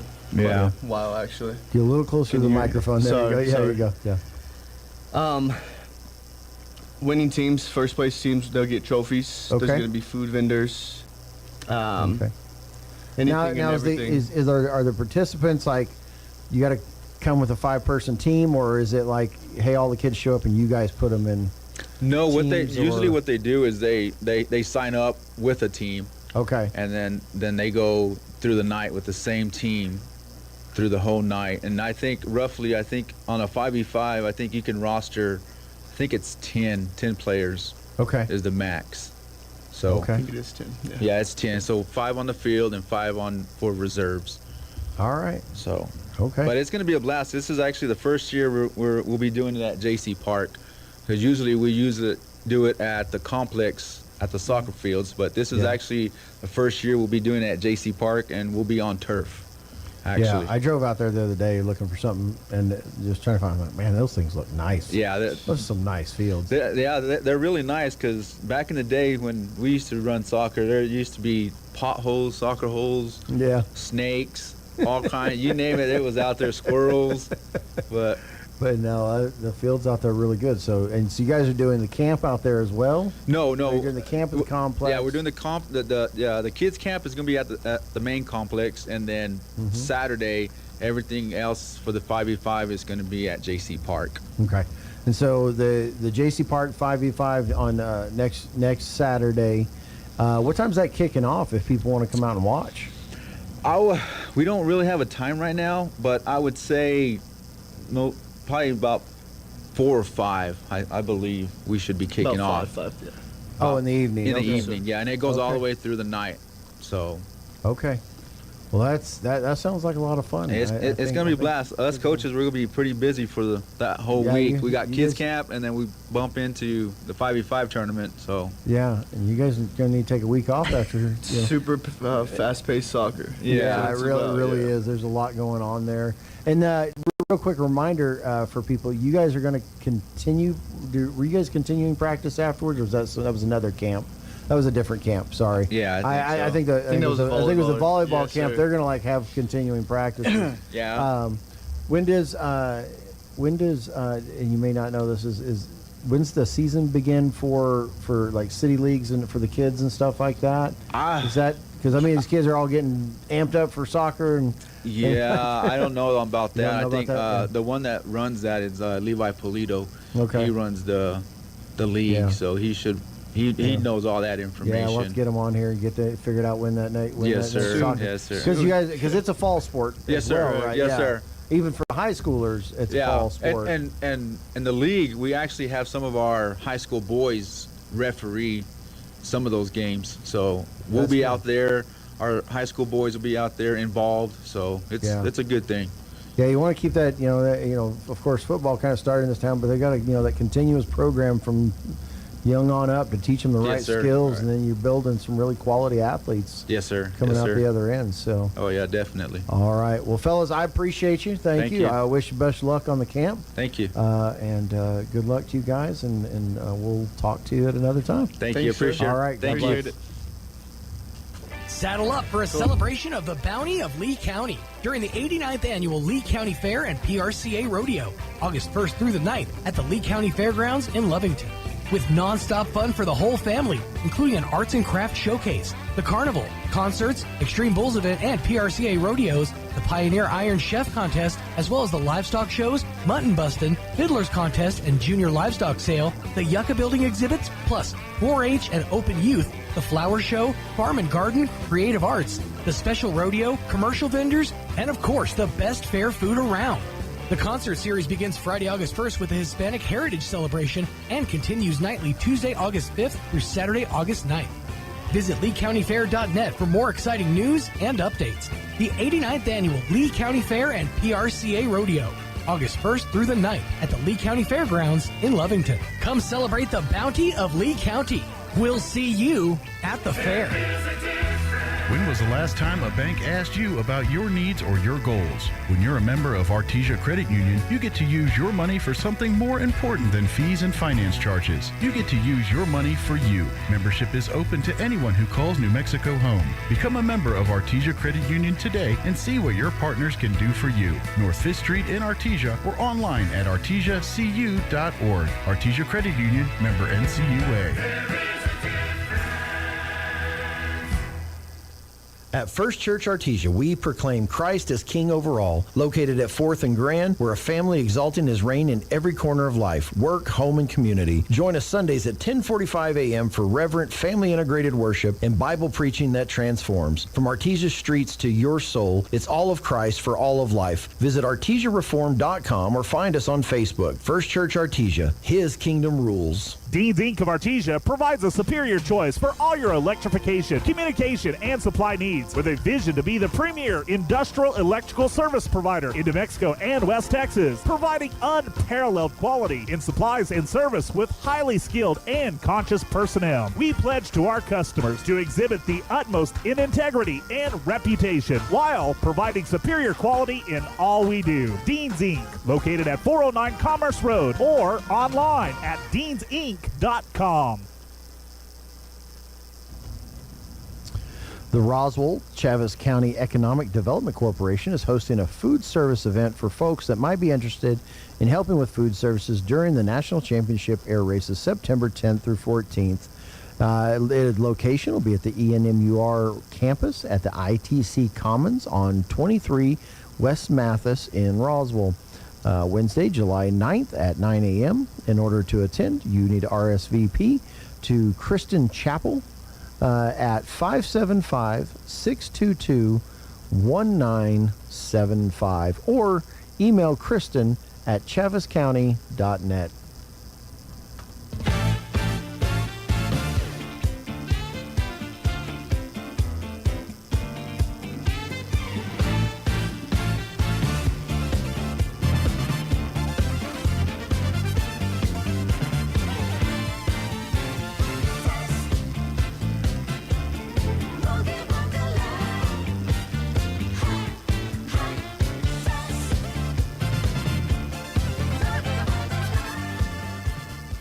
All right, welcome back, Artesia. Hey, we got a few minutes before the end of the show, so we'll end it the way we started it. We'll look at what's going on in the world, and I was trying to get some updates on what's happening up in the House right now. I don't know if they're still up there just running their mouth at this point. Who knows? Let's see. Checking out the House of Representatives. So if you weren't following, if you weren't listening earlier, we're trying to track today the big beautiful bill. This will be the final vote in the House of Representatives, and it does appear to me that they're still talking up there rather than actually voting. So if it passes here, it goes on and it gets signed. and what are some of the outcomes of this. Some of the positive stuff. We've talked a little bit about the negative stuff in the earlier sections about the things that people are pushing back against and are upset against. But one is it extends the 2017 Trump tax credits, or not credits, tax cuts that he put into place during his first term. And if it was to not pass, then we would revert back to pre-2017 tax rates, which would be a 68% increase for the average family. So that's just a significant and crazy amount of taxes going up on us all. And I talked about this earlier. Tax money taken out of our pocket, so that politicians can go give it to who they want to give it to in order to basically buy votes, but to, in their minds, help people, which is not the position of the government. It's not the responsibility of the government to do. It stifles creativity. It stifles us from moving forward and building bigger and better things for this nation. There's no nation on earth that has walked down a Marxist communist ideal of the Marxist statement is to each according to their needs, from each according to their abilities, right? Taking from those who have in order to give to those who do not have, in order to attain to some false notion of equity in all things. It can't happen. It's not a possibility. The only way equality and equity come about is if people make it happen themselves. It can't be forced at the point of a gun by a government taking from one person and giving it to another person, and then turning around and on that person imposing control measures and everything else onto their life. That's not freedom, ladies and gentlemen. That's not what freedom looks like. Freedom is the ability to go and build and create and do what it is God is leading you to do in your life, and to make something better, and then from that turn around and help those who may not have as much, those who might need a lift up, a helping hand. Freedom is looking at someone who's unwilling to work and say, that's fine, you don't have to work, but you also have the freedom to not eat. If you don't put labor in, if you don't have a diligent hand in caring. Now, don't hear me wrong, because some of you are out there, well, this person can't, and this. There's always instances in which there are people of working age that are handicapped from working, right? But that's not the majority. That's not a huge number of people.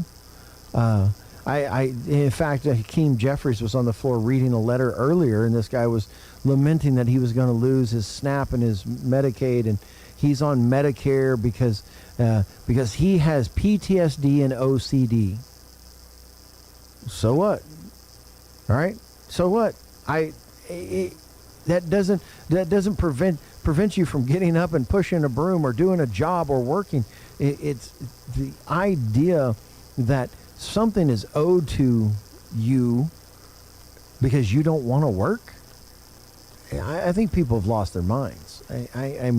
So not only do we have to look around us as a community and go, where can we help those who are less fortunate than us?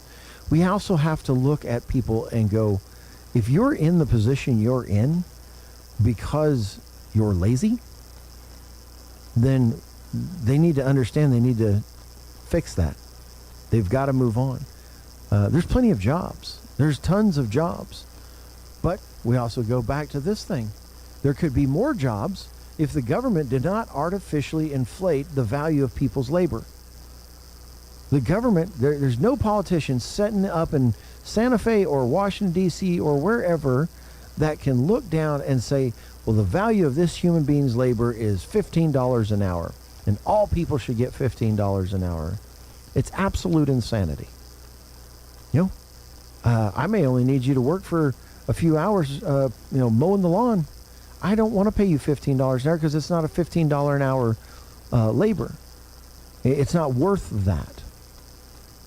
The quality, even if your quality is amazing, but that's the deal. That's what freedom is. The freedom is the ability to trade our goods and services with one another based upon what the person we're trading with believes the value of it is, without artificial government regulation controlling that trade.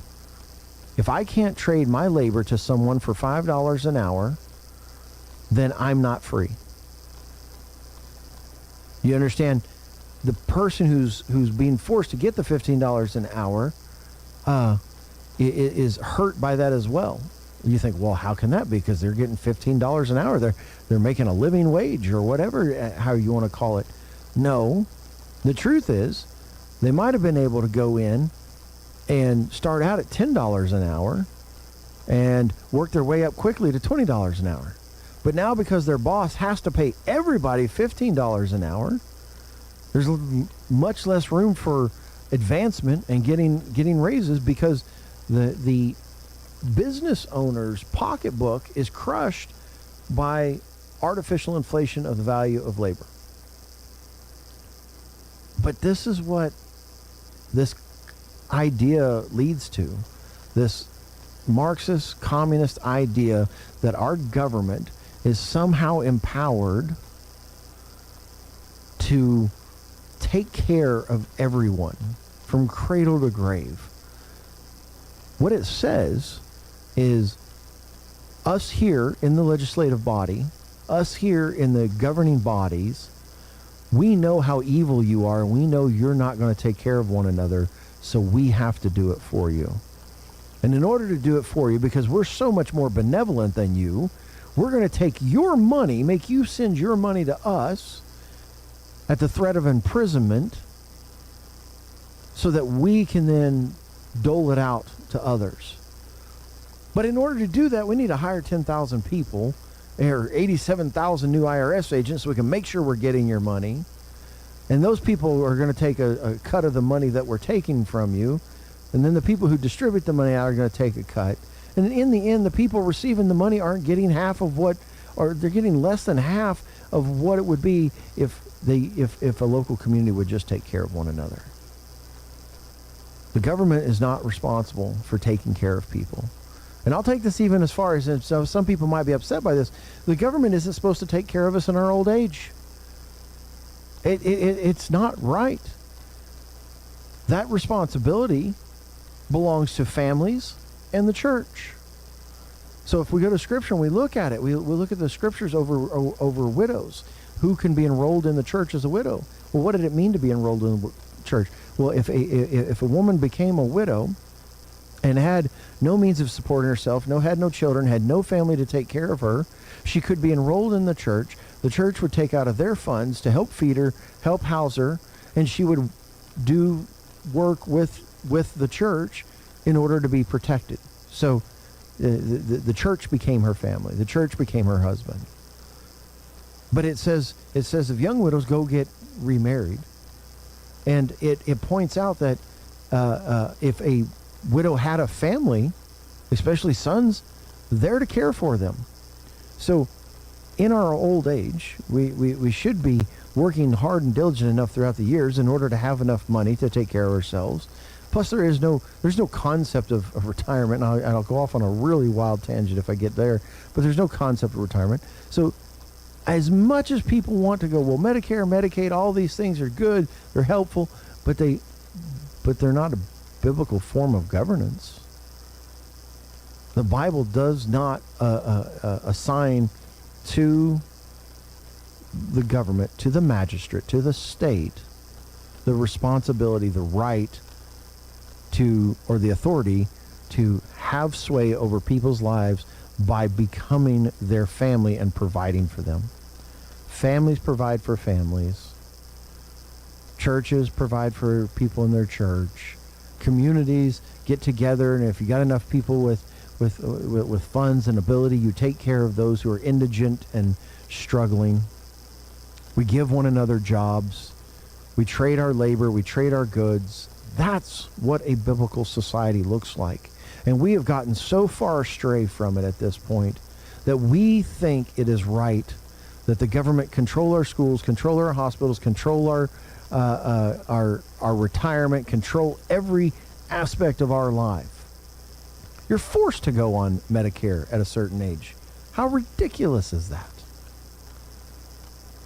We have to start, and I think we maybe have a little bit of start now, but we've got to start rethinking how it is we understand this world and how it's supposed to function, beginning here at the local level and working out from there.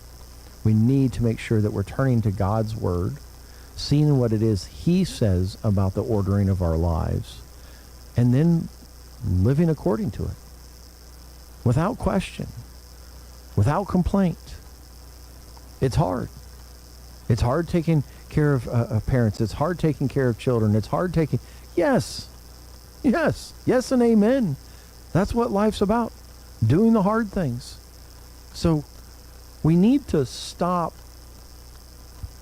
thinking that there's some Savior outside of Christ in this world that is going to come and fix all of our problems for us, because there's not. The federal government is not it. So I hope they pass this bill. I really do, because I don't want to give them any more of my tax money. I don't want to give them any more of my money. I don't want to lose my business because it's going to be taxed so heavily next year. So I just continue to pray today that this thing goes through, it gets done. It's not perfect. I think there's way too much spending in it, but we take the good with the bad all the time. So that's it. All right, Artesia, have a wonderful, wonderful week. Enjoy your 4th of July, and we'll talk to you next Tuesday. God bless.